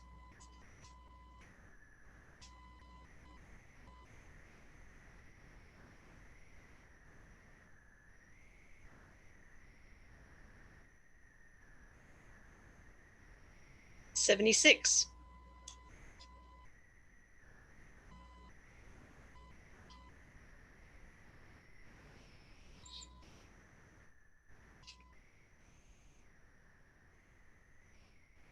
69,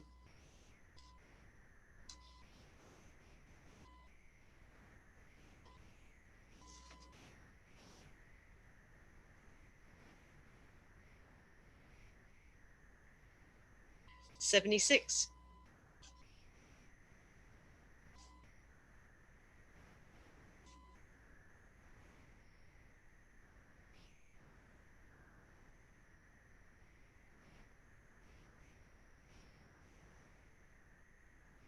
72,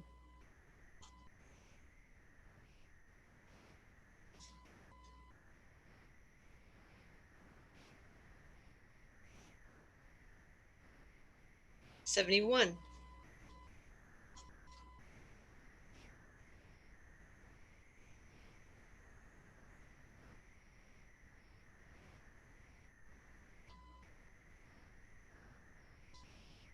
67,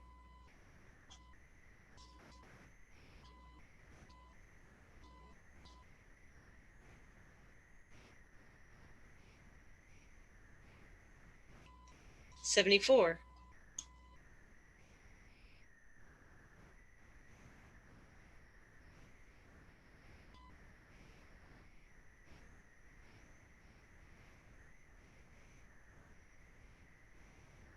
76,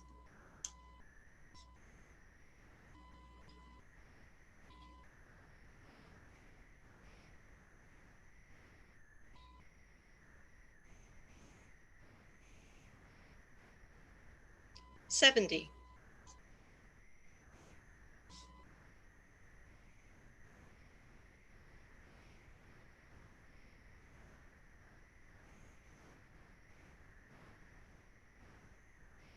84,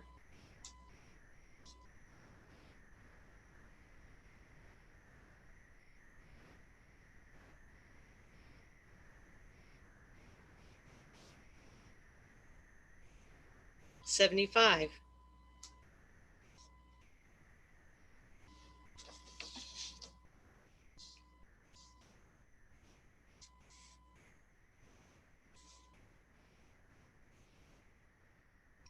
70,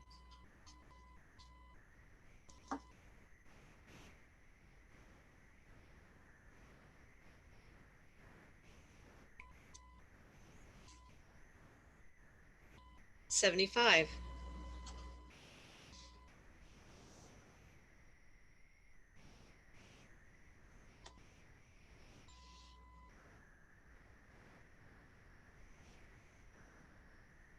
66,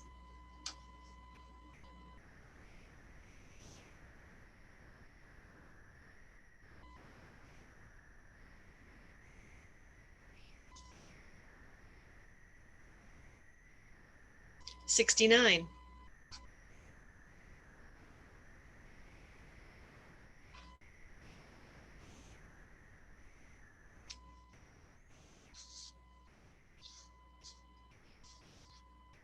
70, 75,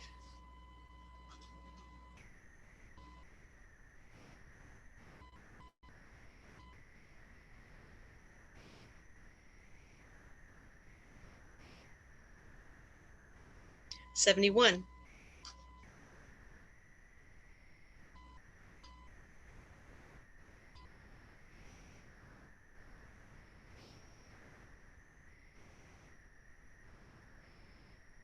79,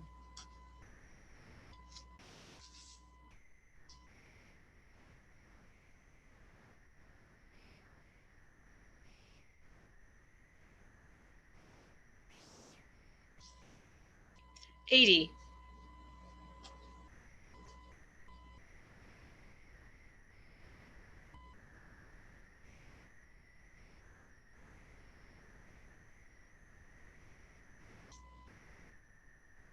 78,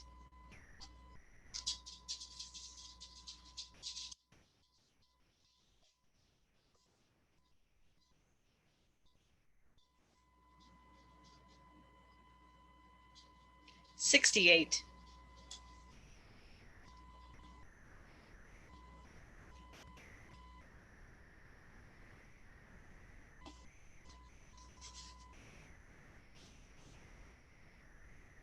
72,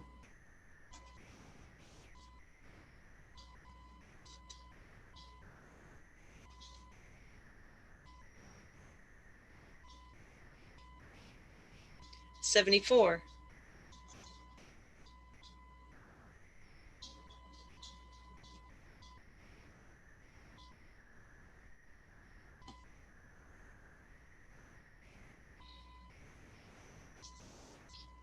71,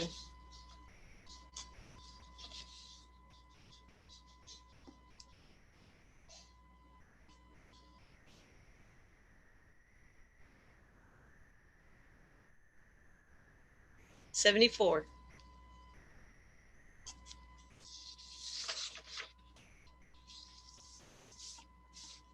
Okay, that's it for all 71 images.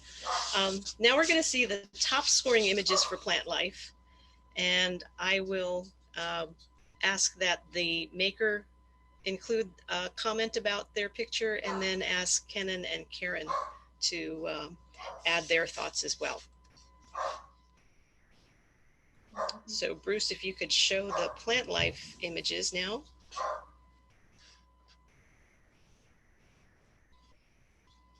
He worked hard. Okay, this one is called Dogwood Blossom by DJ Mark with a score of 84. So DJ, could you tell us a little bit about it?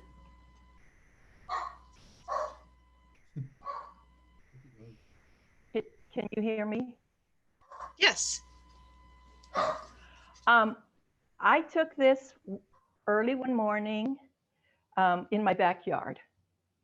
And I was in the kitchen washing dishes, looked out, saw beautiful light coming over the fence line from my neighbor's yard, grabbed the camera as quickly as I could, went out there, looked up into the dogwood tree, and just took one shot.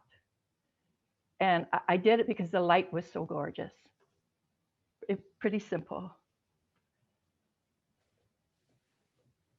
All right, thank you. That was it.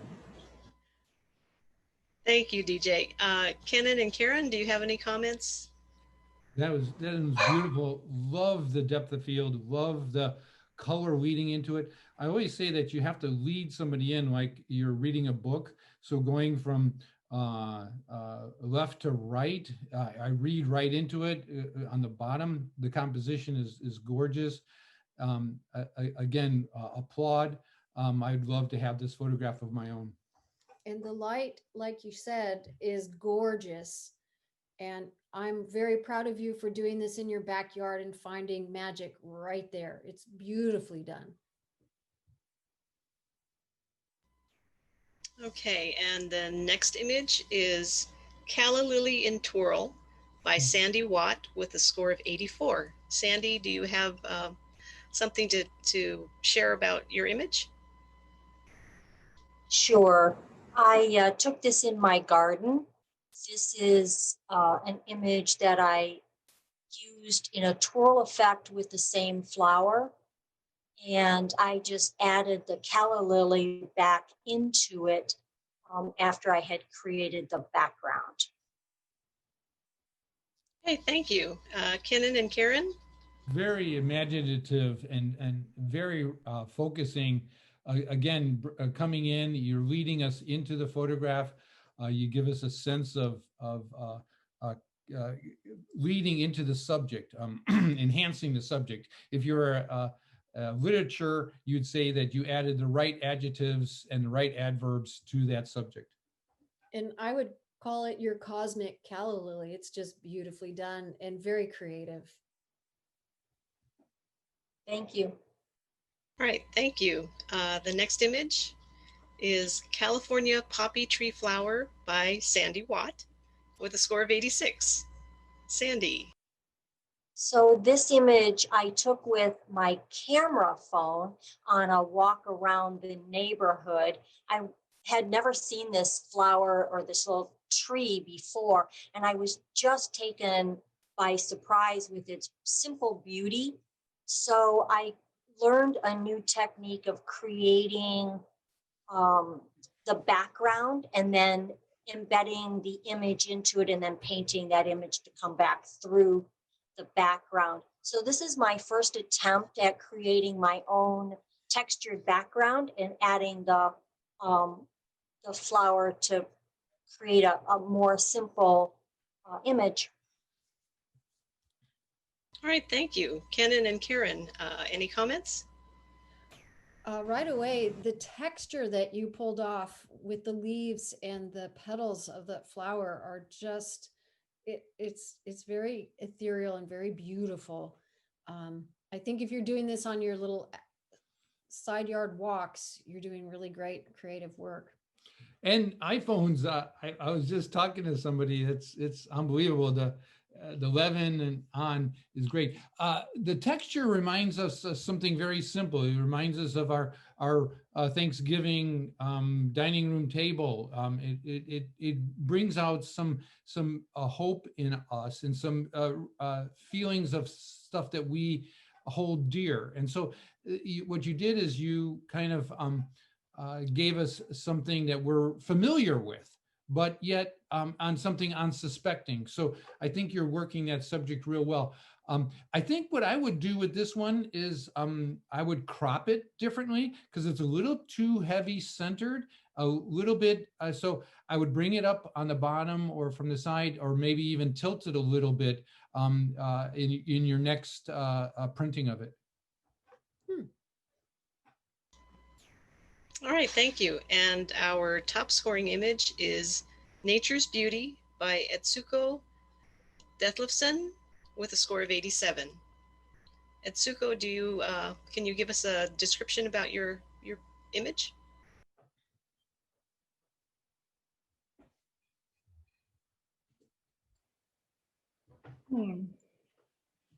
I've unmuted him, but he maybe isn't at his screen. Can you hear me? There. Can you hear me? Yes, yes, Etsuko. Sorry, yes. This picture was taken on the way to the beach, and I was just carrying the 100 to 400 lens, and I noticed some kind of dried vine was climbing to the tree, and I just zoomed, and this is how it happened. Wonderful, thank you. Karen and Kennan, any comments? I think you did a pretty good zoom there, my dear. It has just a warmth to it, and I love the detail in the frilly attachments to this seed. I think you did a great job. It's got a sense of motion and delicateness to it, and I like also that it is kind of a dried out later in life cycle thing that radiates a lot of beauty. For me, one of the things is patterns in nature. You know, we have so much to learn from nature, and this eloquently describes a pattern in nature. You know, we figured out Velcro from bird's feathers, if you pull the pseudo-strands apart, it goes like a hook and Hi. for to make Velcro. And this reminds me of something I did. It reminds me of a swirling pattern, a fan, or something. It gives me the inventive nature to me, and it's really good that you backlit it or side lit, little Rembrandt lighting. It's really good. And overall, I want to say to all of the photographs in this series, I'd be proud to have any of them, first off. And then the other thing is that I probably only would have got a 67 myself in most of my photos. So if you got a low mark, it's in the eye of the beholder. Somebody will love it. And thank you for sharing those. I was inspired by all of them. Wonderful, thank you. So that finishes our plant life category. So we're going to move on to look at the scenic category. So Bruce, if you could put those images up. I do want to thank all the entrants for those in the plant life. So we'll move on to the scenic category once my dog stops barking. We have 53 submissions.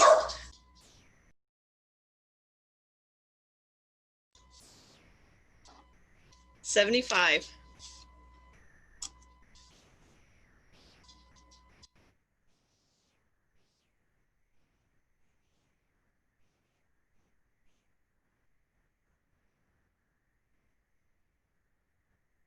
$78.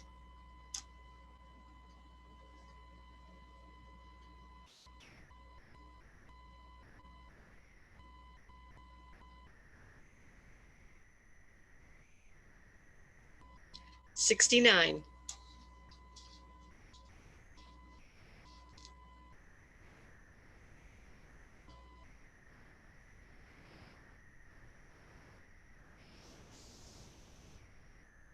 $73.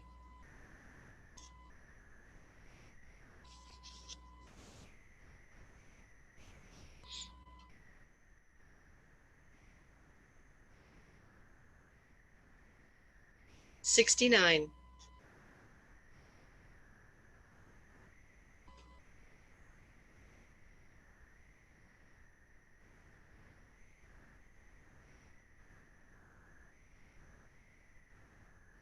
$74.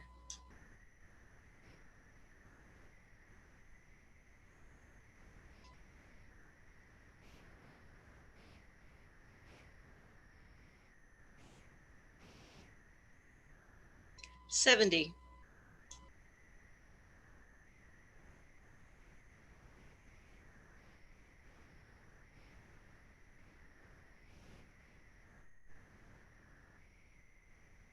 $68.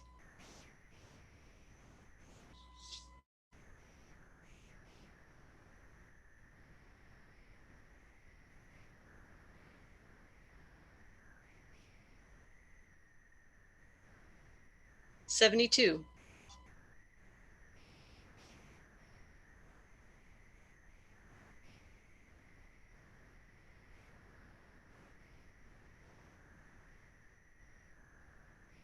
$76.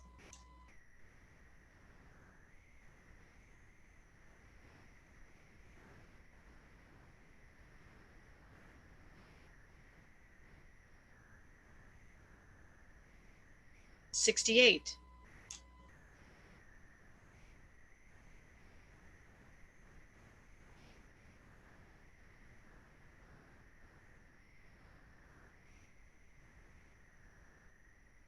$68.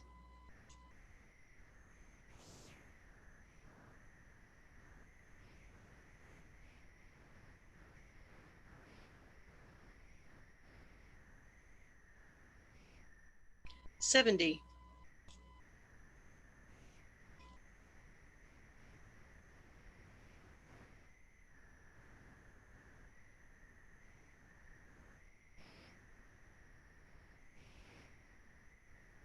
$68.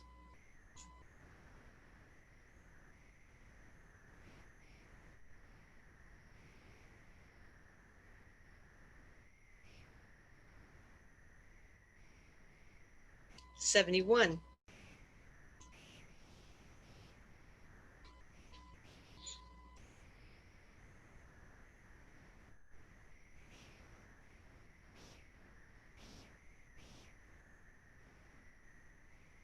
70,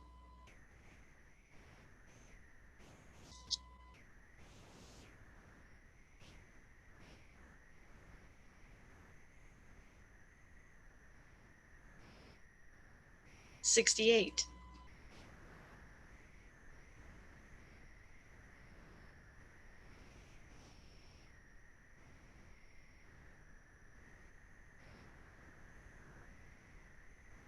69,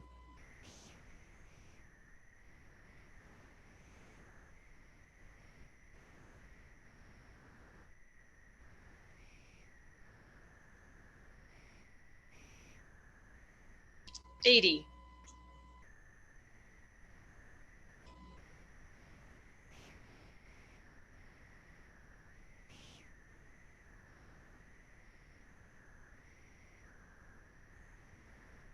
75,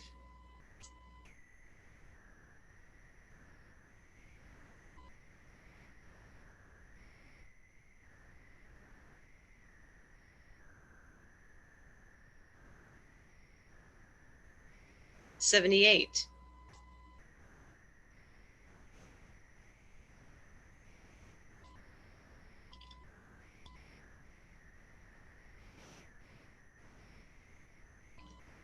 71,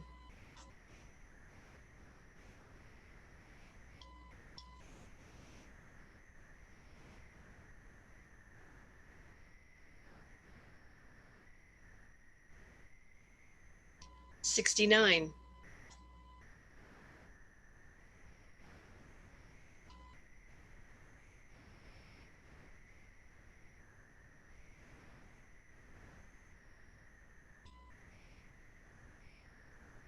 81,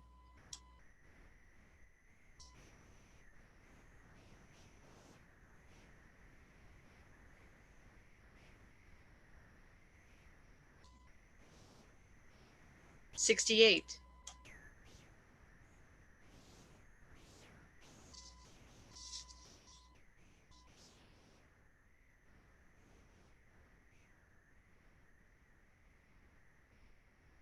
67,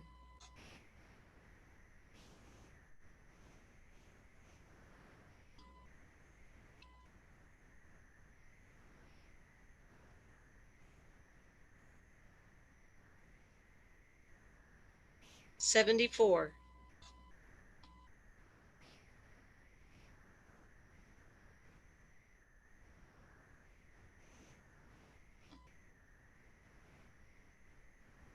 71,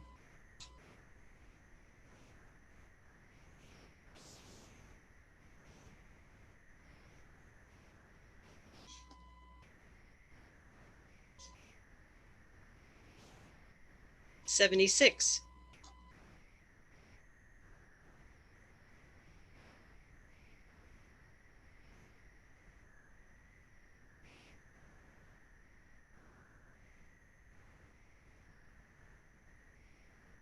73,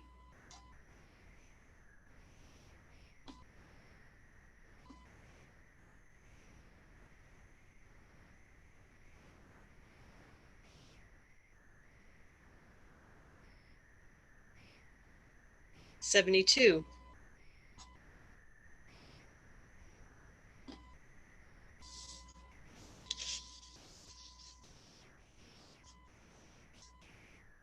81,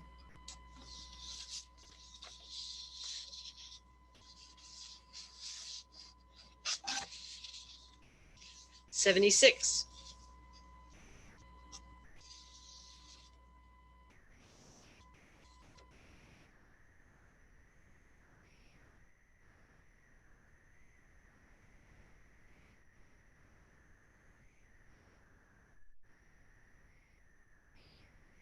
75,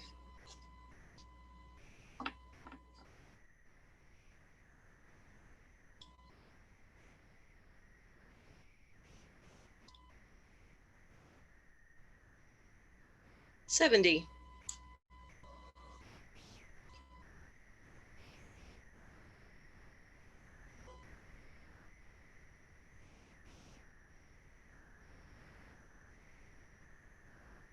74.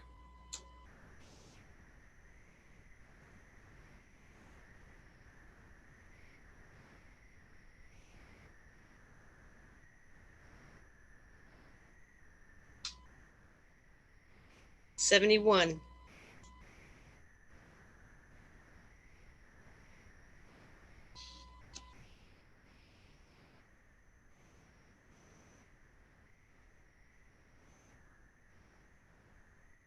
72.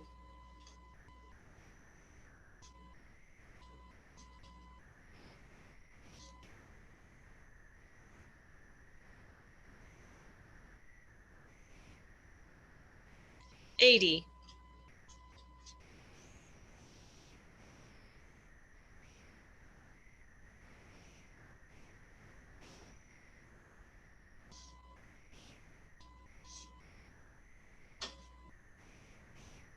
71.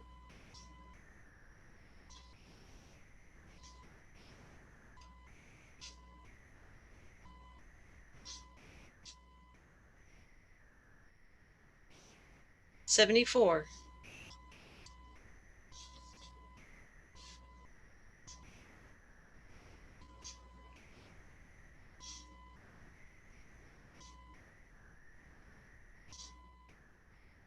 68.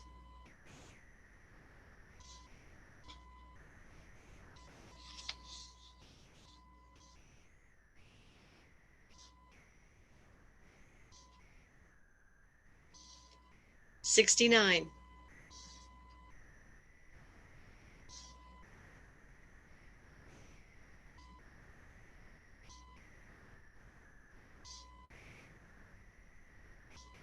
68.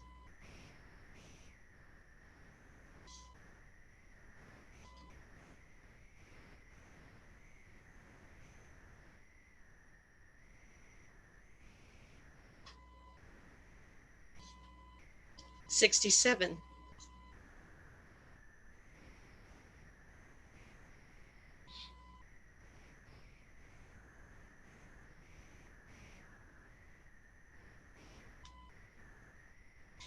72.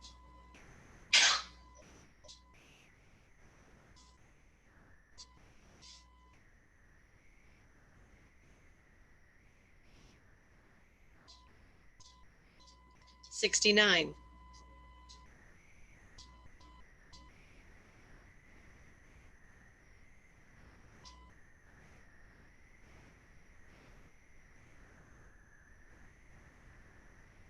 70.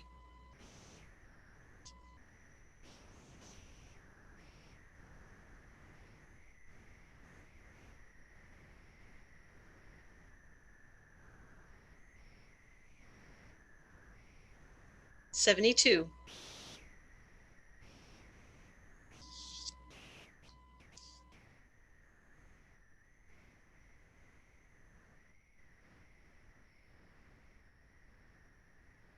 78.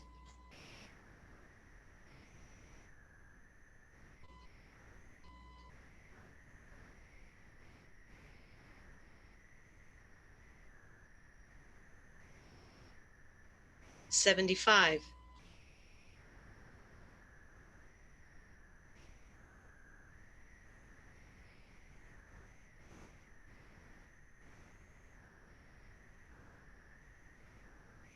78.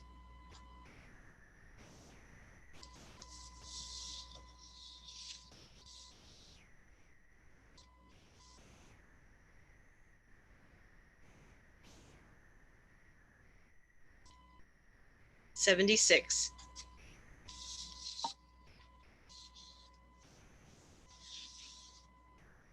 All right, that's the end of our scenic images. So we're going to go back and look at the top 4 images right now. So Bruce, whenever you're ready, and we'll ask the maker as well as Karen and Kennan to add their comments as well. Okay, this is titled Moraine Lake by Joan Carson Martelli with a score of 80. Joan, do you have a little bit to say about your image?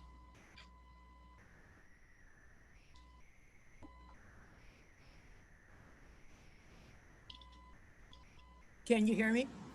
Yes, go ahead. Okay, great.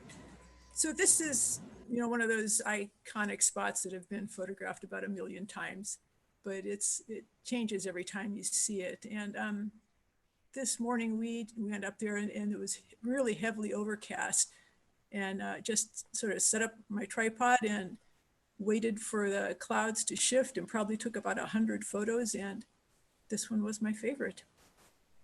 Wonderful, thank you. And Karen and Kennan? I love it, Joan. That has such a beautiful mood to it. I wish I was sitting there right now. It's just beautifully done. And like you say, it's something you've done over and over and over, and everyone else has too, but you got a really great shot there. Ansel Adams said that without clouds, a landscape can't be really shown in perspective. And you've got beautiful clouds in here. The calmness of the water and the reflections kind of give you a really good perspective. So you really pulled off a three-dimensional off of a two-dimensional, and your saturations and colors, you got some good detail in the whites, which is really, really important. Bravo, bravo. All right, thank you. The next image is titled Cape Disappointment by Adrian Brockman with a score of 80. Adrian, do you have anything to say to describe your image?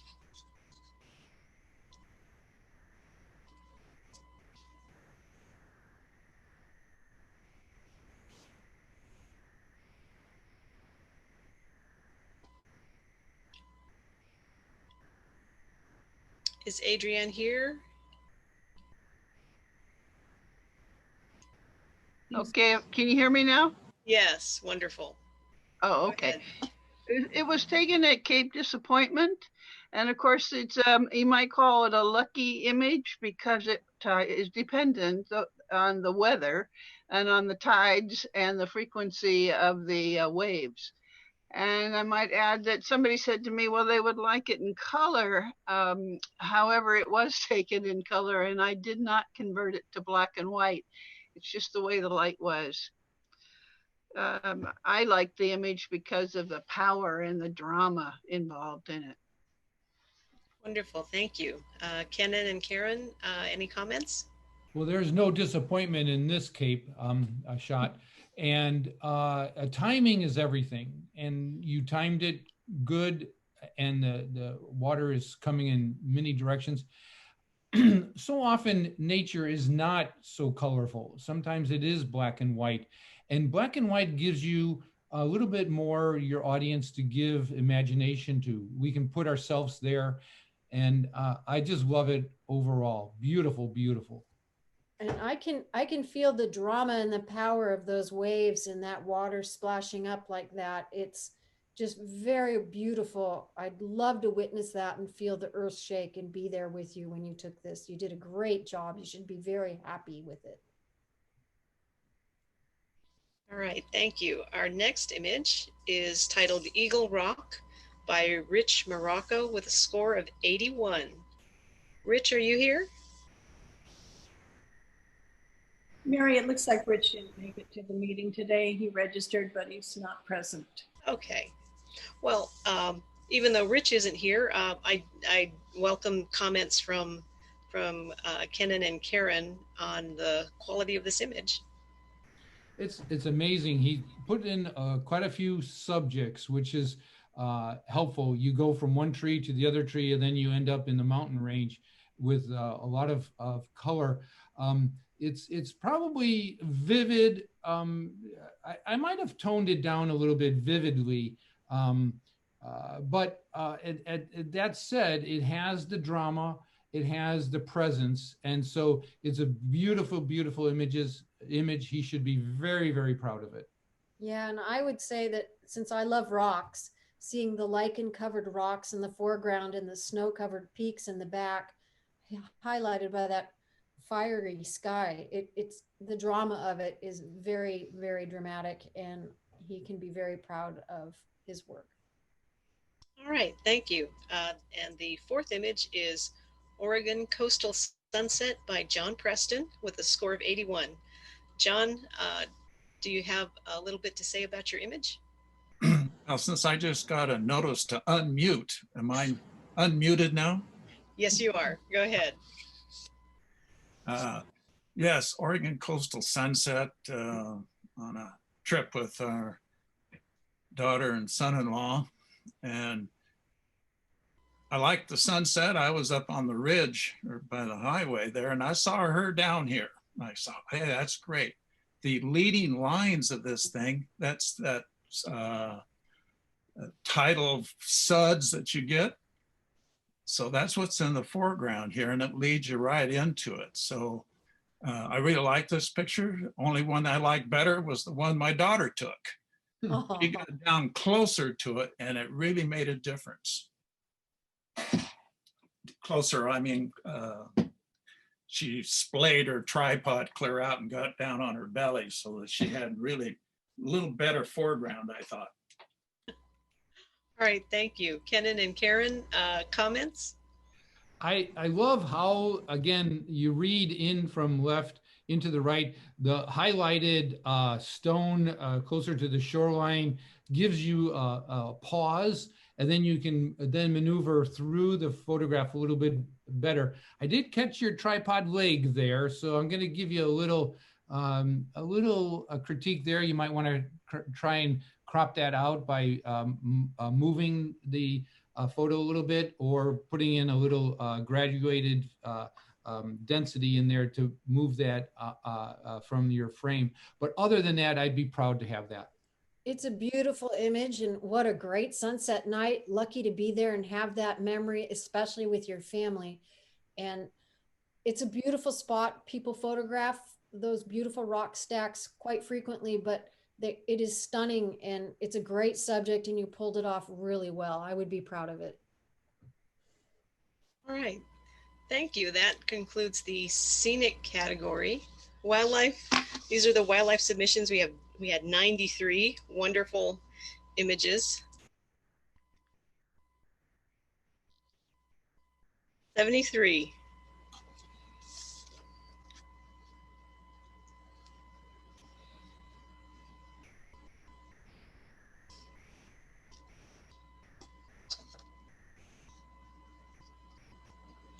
$83.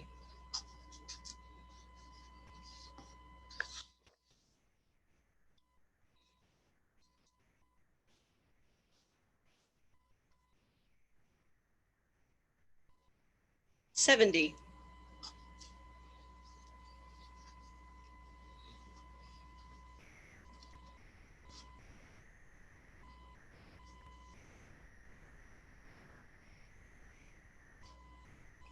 79.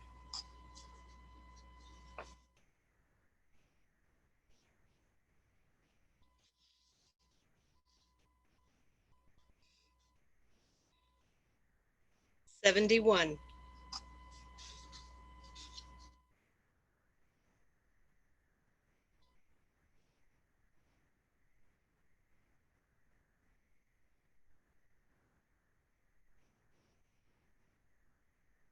69.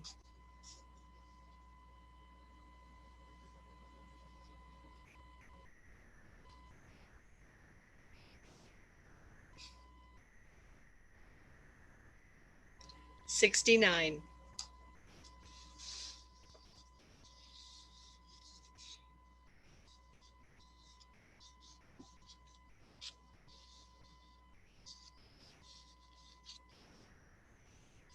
82.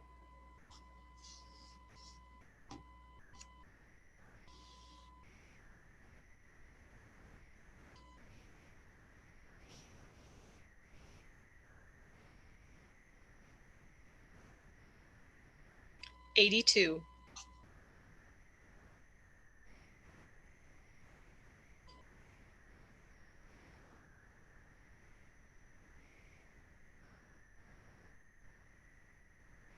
78.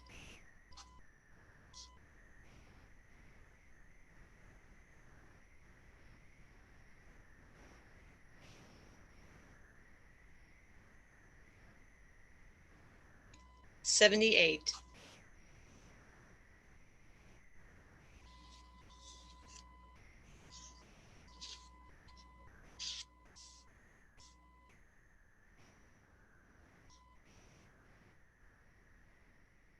82.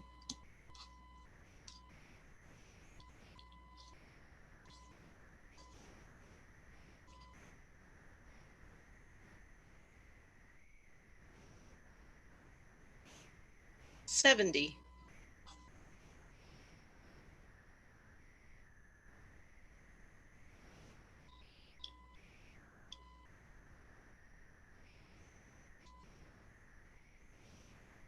69.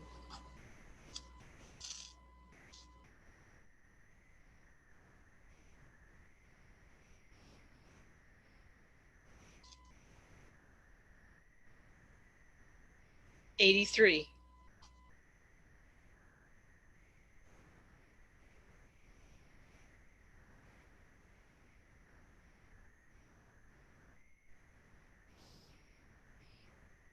76.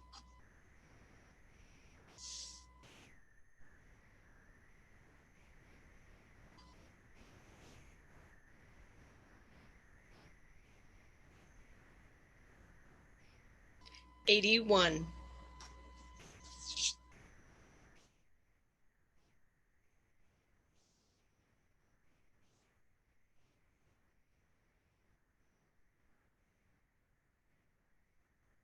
73.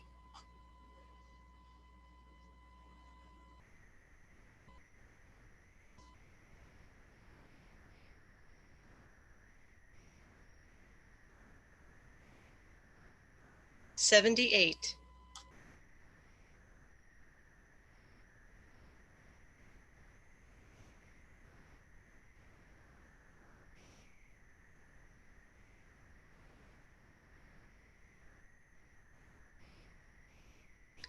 83.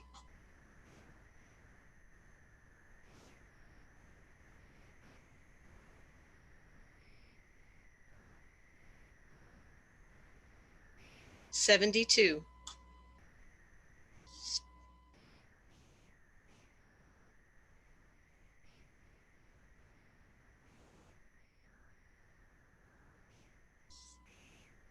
71.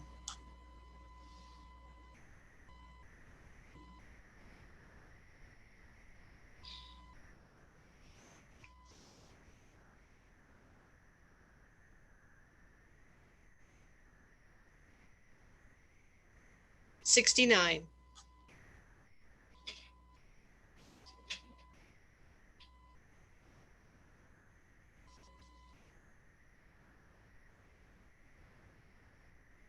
80.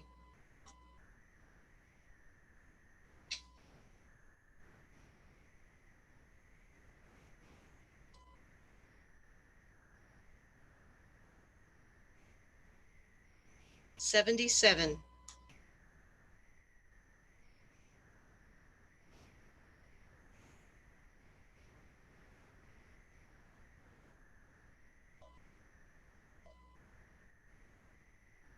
73.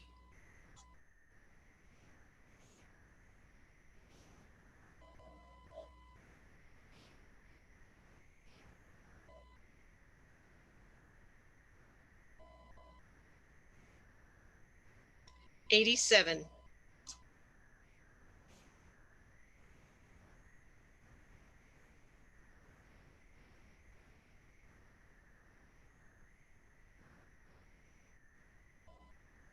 79.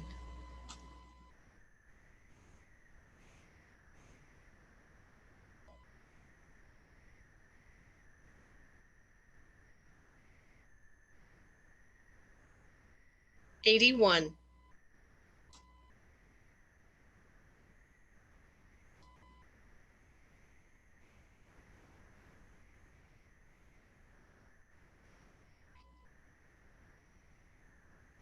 69,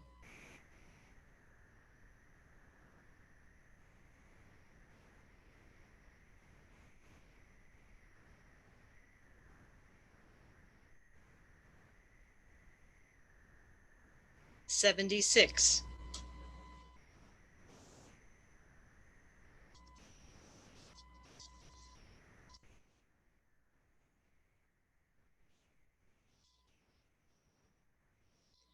82,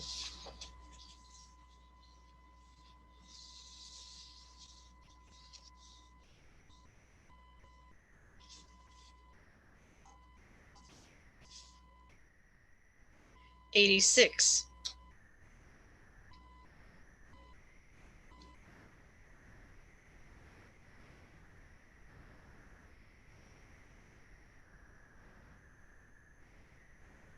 84,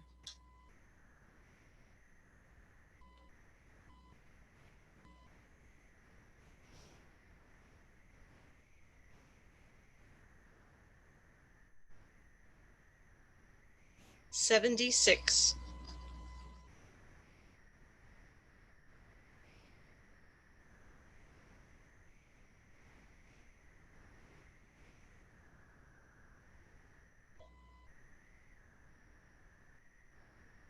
80,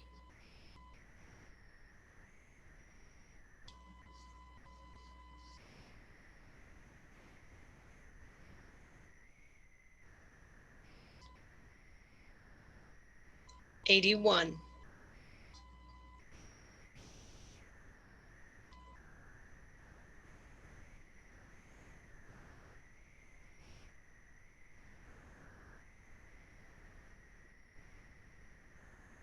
80,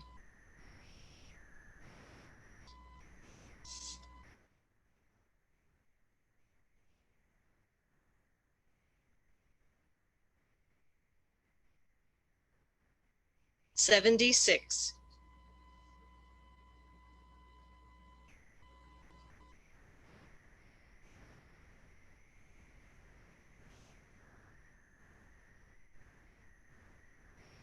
72,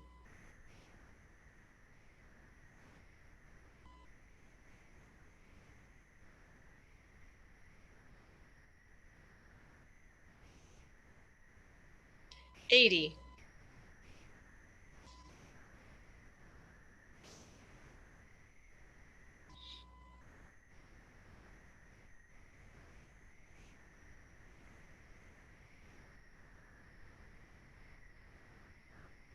82,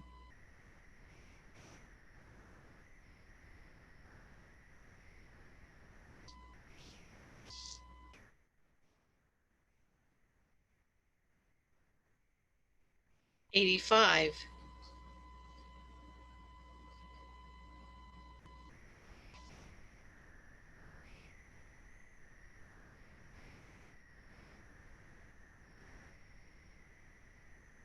81,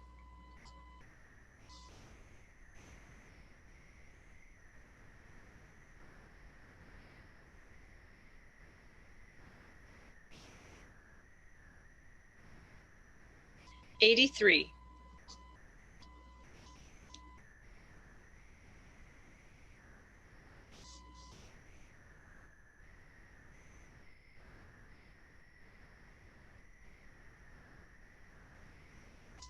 76,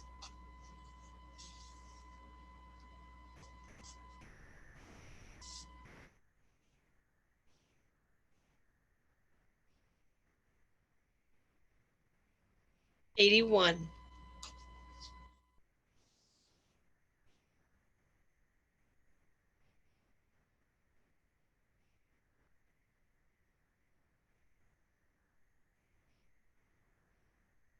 88,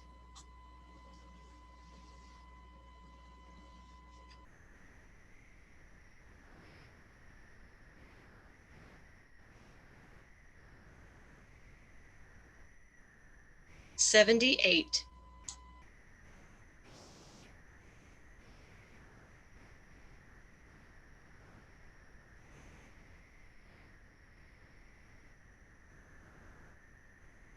82, 86,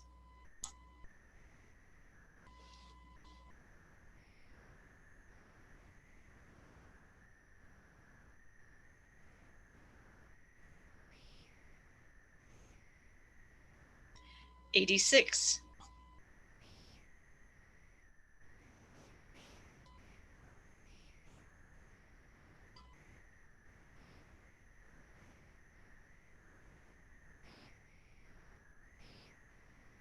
80,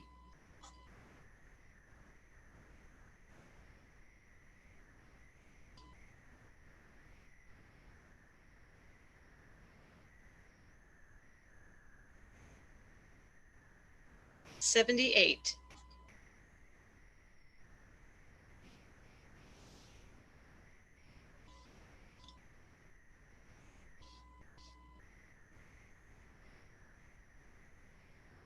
83,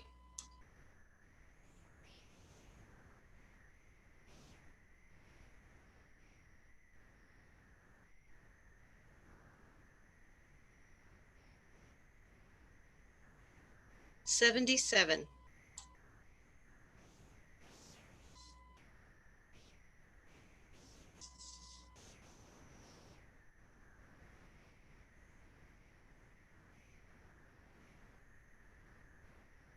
78,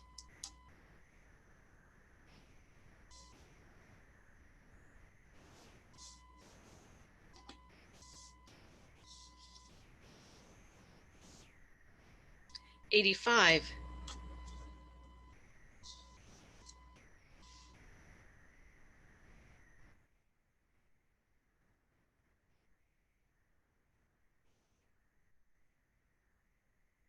76,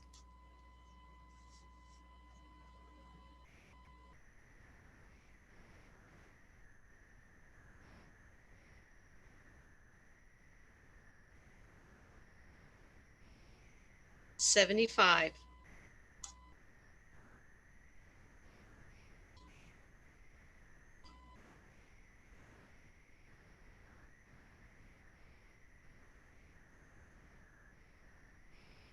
72,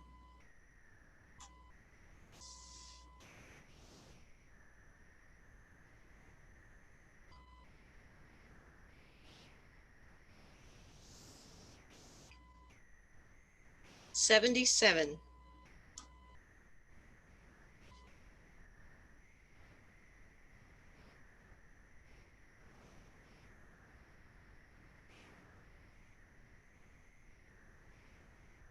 74,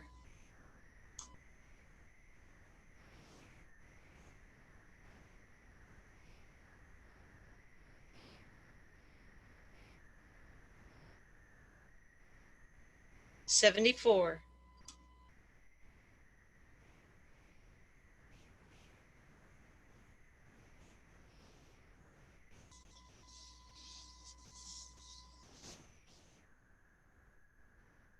83,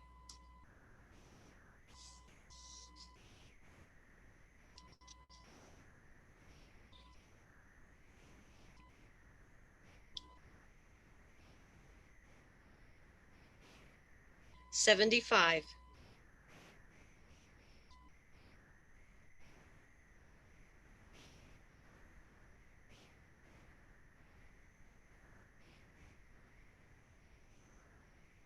82,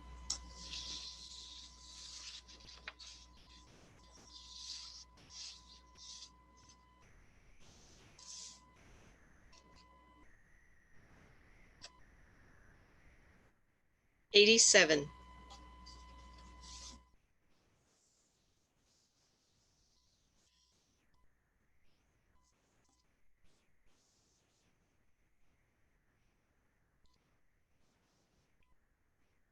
79,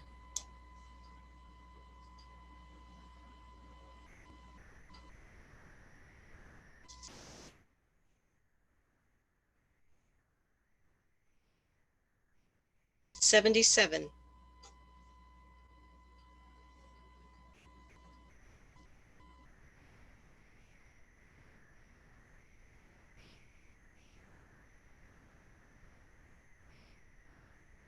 79,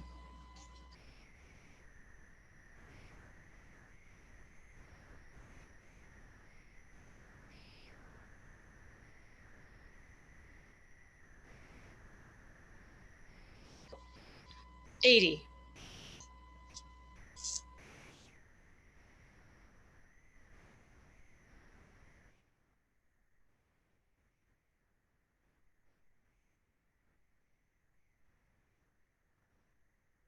72,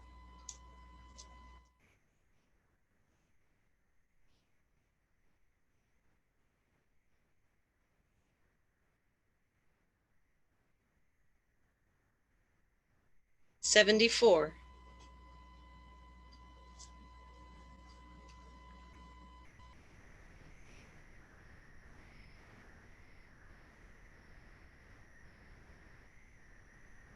74,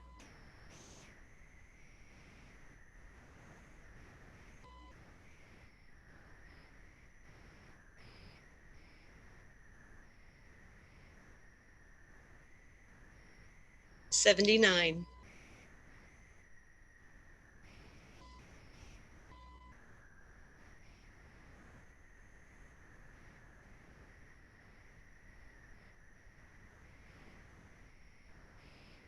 77,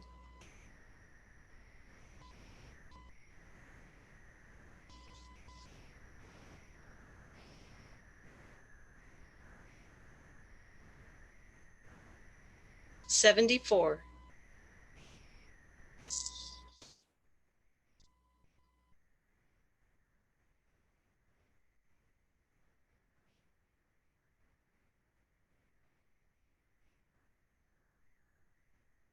71,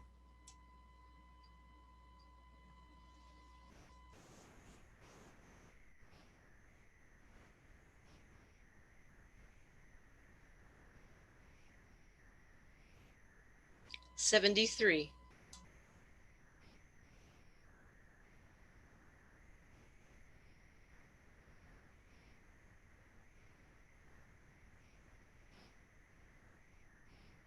74,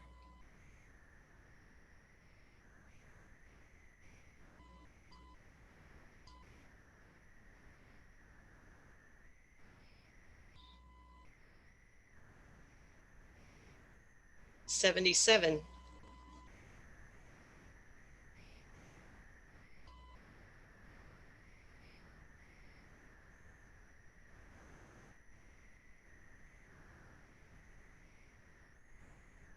73,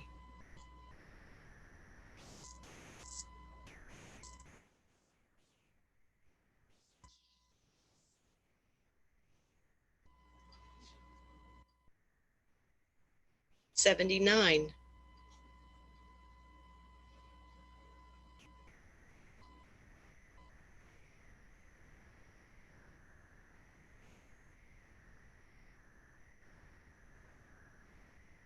72,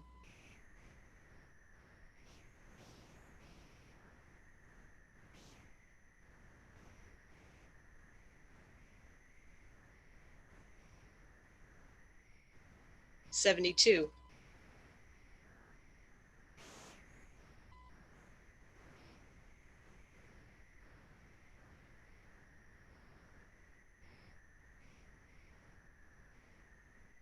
85,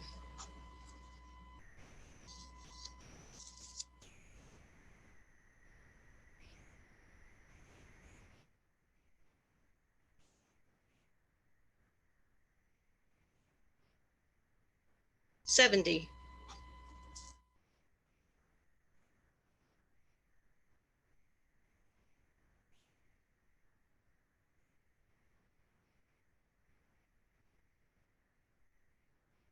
72,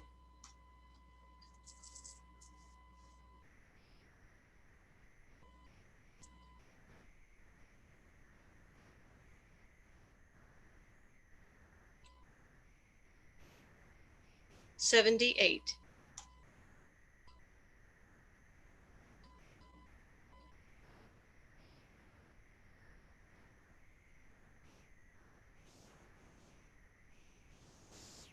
86.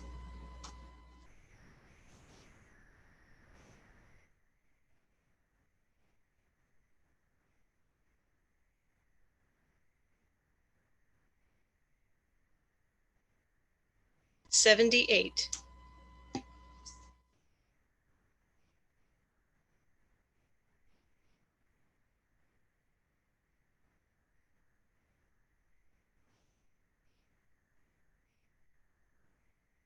84.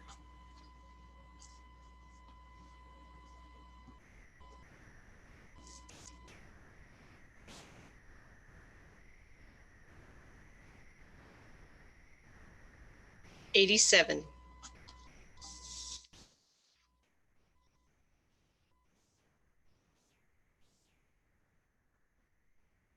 'All right, and that's it for our wildlife images. Wonderful pictures. Now we're going to show the top scoring images, and if the makers will say a little bit about their image, and we'll follow it up with some comments from Kennan and Karen. So whenever you're ready, Bruce. Okay, this is entitled Clamming Bear by Eileen Hartman with a score of 87. Eileen, are you there? Yes, I am. Thank you. Wonderful. I took this photo last year in Lake Clark National Park on the shores of Cook Inlet. And I lowered my tripod and knelt in the mud in order to be sort of at eye level with the bear. And in this particular sequence I fired off, he only had his eyes looking up in a couple of the shots. So the timing was very fortuitous. Thank you. Kennan and Karen, any comments? Beautiful, beautiful. I recognize that area. I also might recognize this bear. I noticed his tips of his ears, and the detail in is so beautiful. Good idea to go low on them. I love it. I know this experience, and your great timing, and I'm really jealous you had a clear day. Yeah, that looks like a great capture there. You should be very happy with it. And like you said, the eye contact really pulls it off. And I like the claws, and that razor clam looks delicious. Good job. I don't know if you saw our presentation, but did you cook some of those razor clams?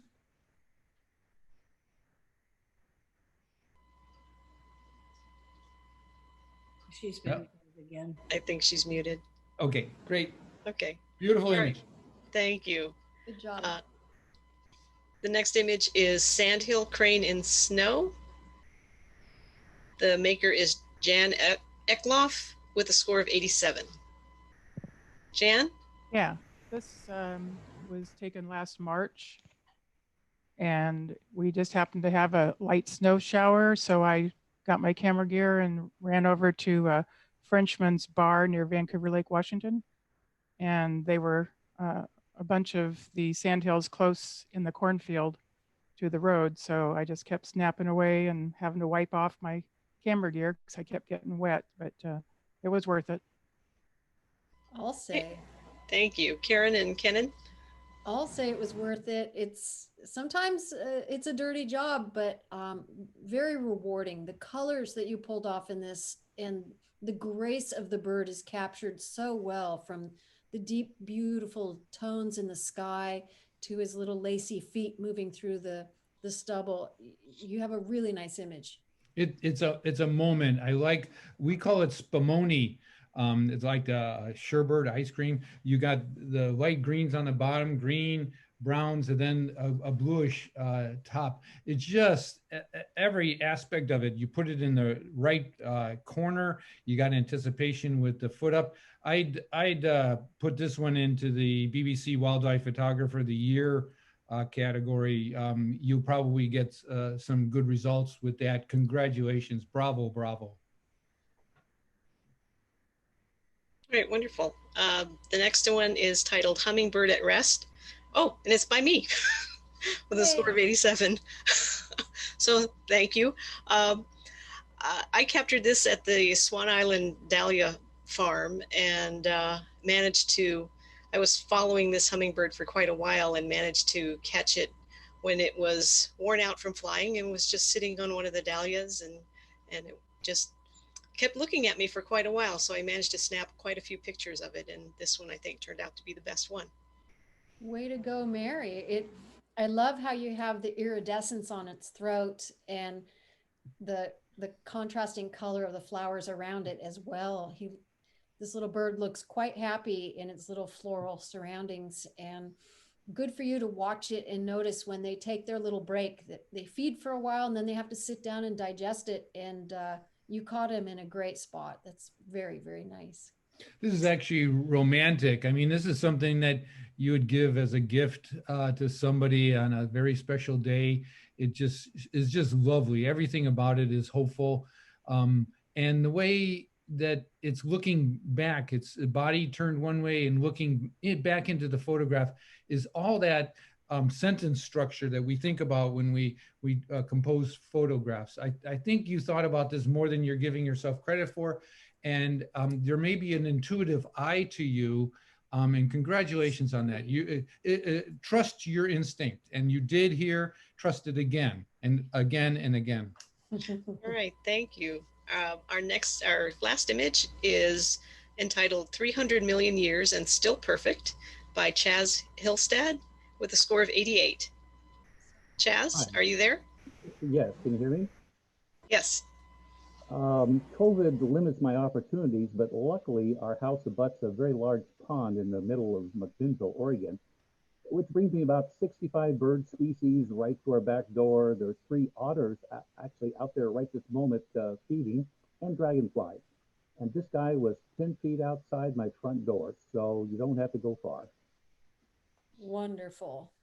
Well, I'd say you made the right 10 feet, because that is just a gorgeous, gorgeous depiction of this guy. And he's completely at rest. The colors are fantastic. The composition is just perfect. You've got so much detail in it that Kennan and I just keep staring. So you've done a great job with this little guy. It's important for us to see that background as not just a flat. It gives a better perspective for it. I'm so enthused about still photographs. Photographs have something that you can stare at for a long time and learn and take in more details. We've gone to so much of a motion society, but to have a still like this that you can study, we don't get those many opportunities to look at parts of nature. Sometimes we're only looking at things at 2/50th of a second, but this photograph you could stare at for a long period of time. I hope you make many prints of it and share it with everyone, because it's gorgeous and you should be very proud. And overall, I want to say something about the wildlife. You guys are tough on each other. Wow. Well, I think the last few should be in the 90s. Maybe I'm a little, I love wildlife. I love nature, of course. But I think everybody did a phenomenal job. I know how hard it is to get moments with nature. And even if you got a lower mark, be encouraged that we all loved them. We're all sitting here going, awesome, Yay. Awesome. So congratulations to everybody who shared. Yes, hear, hear. So that concludes our competition. I want to thank everybody who submitted an image and sharing your talent and creativity with us, and comments from Kennan and Karen. So now I will hand the meeting over to Larry for some closing remarks.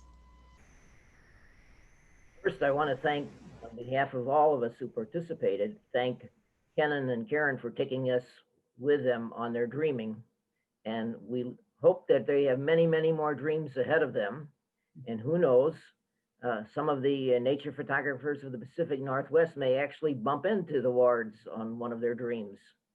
So it also occurs to me that when the virus is over or under control, and we can go back to our regular meetings, maybe Kennan and Karen would honor us by coming and being the invited speakers for a regular meeting. But we can't give you applause virtually, but I hear them ringing. So many, many, many thanks. Thank you, Larry. Then the nature photographers of the Pacific Northwest run on volunteers.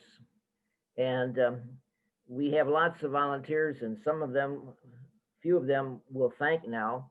I can't recall whose idea it was to have a virtual meeting. The first meeting we just canceled, and then it may have been Gerald Pumphrey whose idea it was to have a virtual meeting. I'm not sure. Gerald then was the chair of a group of members who got together, I guess, virtually, and wondered if there'd be some way in which we could have a virtual meeting. So Gerald, would you come on and thank the various people who served with you on that exploratory committee? Yes, Larry, thank you. And it was a privilege to work with this group of people. I will say that when we started out, we didn't know what, if anything, we could do, but after some conversation, we determined that it probably would be feasible after a learning curve, and that there were a couple of things we could not do. So today you notice that we had no print competition because we didn't see how that was feasible in the virtual environment. And it was a big disappointment to Larry, but you probably also noticed that we didn't have donuts or coffee other than little cartoon images of them. So we apologize for that, but we just couldn't figure out how to make that happen. So I would like to thank some people, and I'm going to take them alphabetically by last name, so not by order of importance. Colleen Easley, who has been our MC today, has handled all of the communications. If you got email from NPPNW, they came from Colleen. Colleen managed the registration process. And at a key juncture, when the stumbling point was who was going to master the Zoom technology sufficiently to be able to run this meeting, and we had no volunteers, and I was afraid I was going to have to advance my skills beyond what they were. Colleen stepped forward and has spent a good bit of time. It's far different coordinating the meeting and all the various interactions than it is to sit here and participate. So Colleen, thank you for being brave and for working so hard to make this meeting a success. Then the next person I'd like to thank is Bruce Miller. Bruce did a tremendous amount of work behind the scene. If you submitted an image, it went to Bruce. Bruce collated all of those by category, made them available to the judges for scoring, along with an Excel spreadsheet. And then Bruce put together the slideshows and in advance picked out the top scoring images for commentary by Kennan and Karen. And I'd like to deviate just for a moment and thank Kennan and Karen, because I've been to a lot of these meetings and I think we've had very generous commentary from you on these images that is a little beyond what we sometimes have, so thank you. And then of course, Mary Kennan, who recruited and coordinated the judging activity and has hosted this portion of the show. Mary, we appreciate what you did to make that possible. We think we may have learned some things that could result in a different way of doing this as we go forward. There were actually some benefits from having the judging done. We've had less dead time in this meeting than you may have experienced in the past. So Mary, thank you for that. Lillian Pletz certainly asked us some good questions and provided us some wise counsel and encouragement. We have to thank Larry, not just for his long leadership of the nature photographers of the Pacific Northwest, but Larry was the one who made the program with Kennan and Karen possible for us. We didn't have the contacts and Larry did, and I think we've had a good program. So Larry, thank you for your work on that. And then finally, Chris Taylor, who contributed some technology expertise and some encouragement to do certain parts of the program in certain ways. And and ask good questions as well. So without those folks, this meeting would not be possible. So thank you to all of you who made those contributions. Larry, I'll turn it back over to you now. Many of the members, like myself, are just maybe a notch at best above being Zoom illiterate. And Colleen took us by the hand and led us through this meeting. And who knows what all she had to do.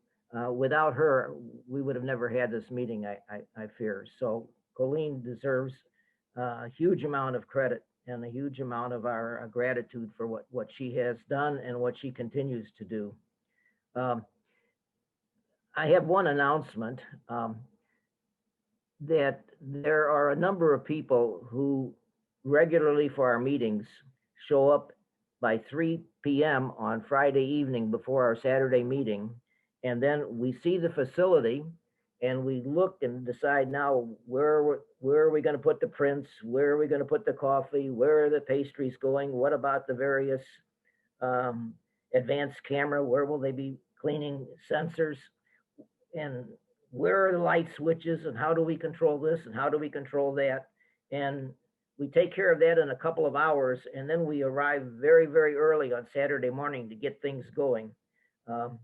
And the people who do that are essential. And one of the essential couples, Frank Townsend, with the able assistance of his wife, Terry, they were a part of this for more than a decade. And Frank very suddenly and unexpectedly died. I think that after he received his diagnosis, he only lived for a couple of weeks. Well, we now find ourselves in the position that we definitely need a replacement for Frank and Terry.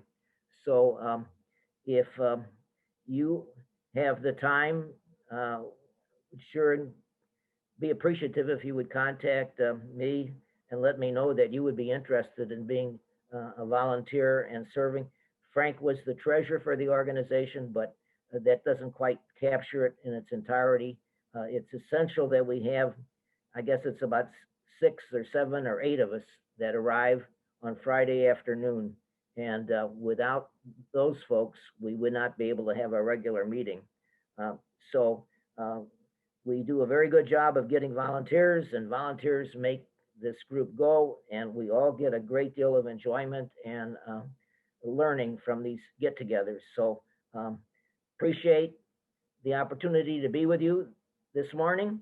And I have one more announcement. Colleen says, please announce that there is a post-meeting survey that you can click on at the end of this meeting, or I think she said that she would be sending an email to people who participated, and that feedback would be especially valuable since this was our first virtual meeting, and we undoubtedly are very much in a learning situation. So,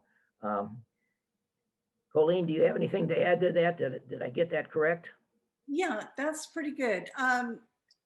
The way it's supposed to work is that when I end the meeting, you should be presented with a screen that has a link to that survey. And then also tomorrow, there should be a post-meeting email that you get, which I've included the link to the survey in that as well. So if you don't see it today, maybe tomorrow you'll see it. But that should cover it. It really would be helpful. I got a few suggestions even as we were doing the competitions in the question and answers tab there. So yeah, write those on the survey. We'll try to tabulate all that and make some changes for next time.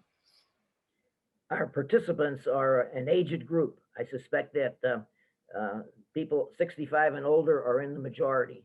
And as a consequence, we have to be very careful about the virus. And it's highly, highly, highly unlikely we'll be able to have a regular meeting in April. It's almost a certitude that if we're going to have a meeting in April, it will be, again, a virtual meeting. With good fortune, perhaps we can return to our regular meetings in November. And then we could applaud in person our invited speaker. But I guess that we can do, huh? Those of us who can put our hands together. Thanks so much for Kennan and Karen. It was a delight to have you with us. So until April, is that it? That should about do it. Okay, okay. Thank you. Thank you everyone for attending. I should mention that our high attendance number today was 268. Wonderful. All right, bye everybody. Bye.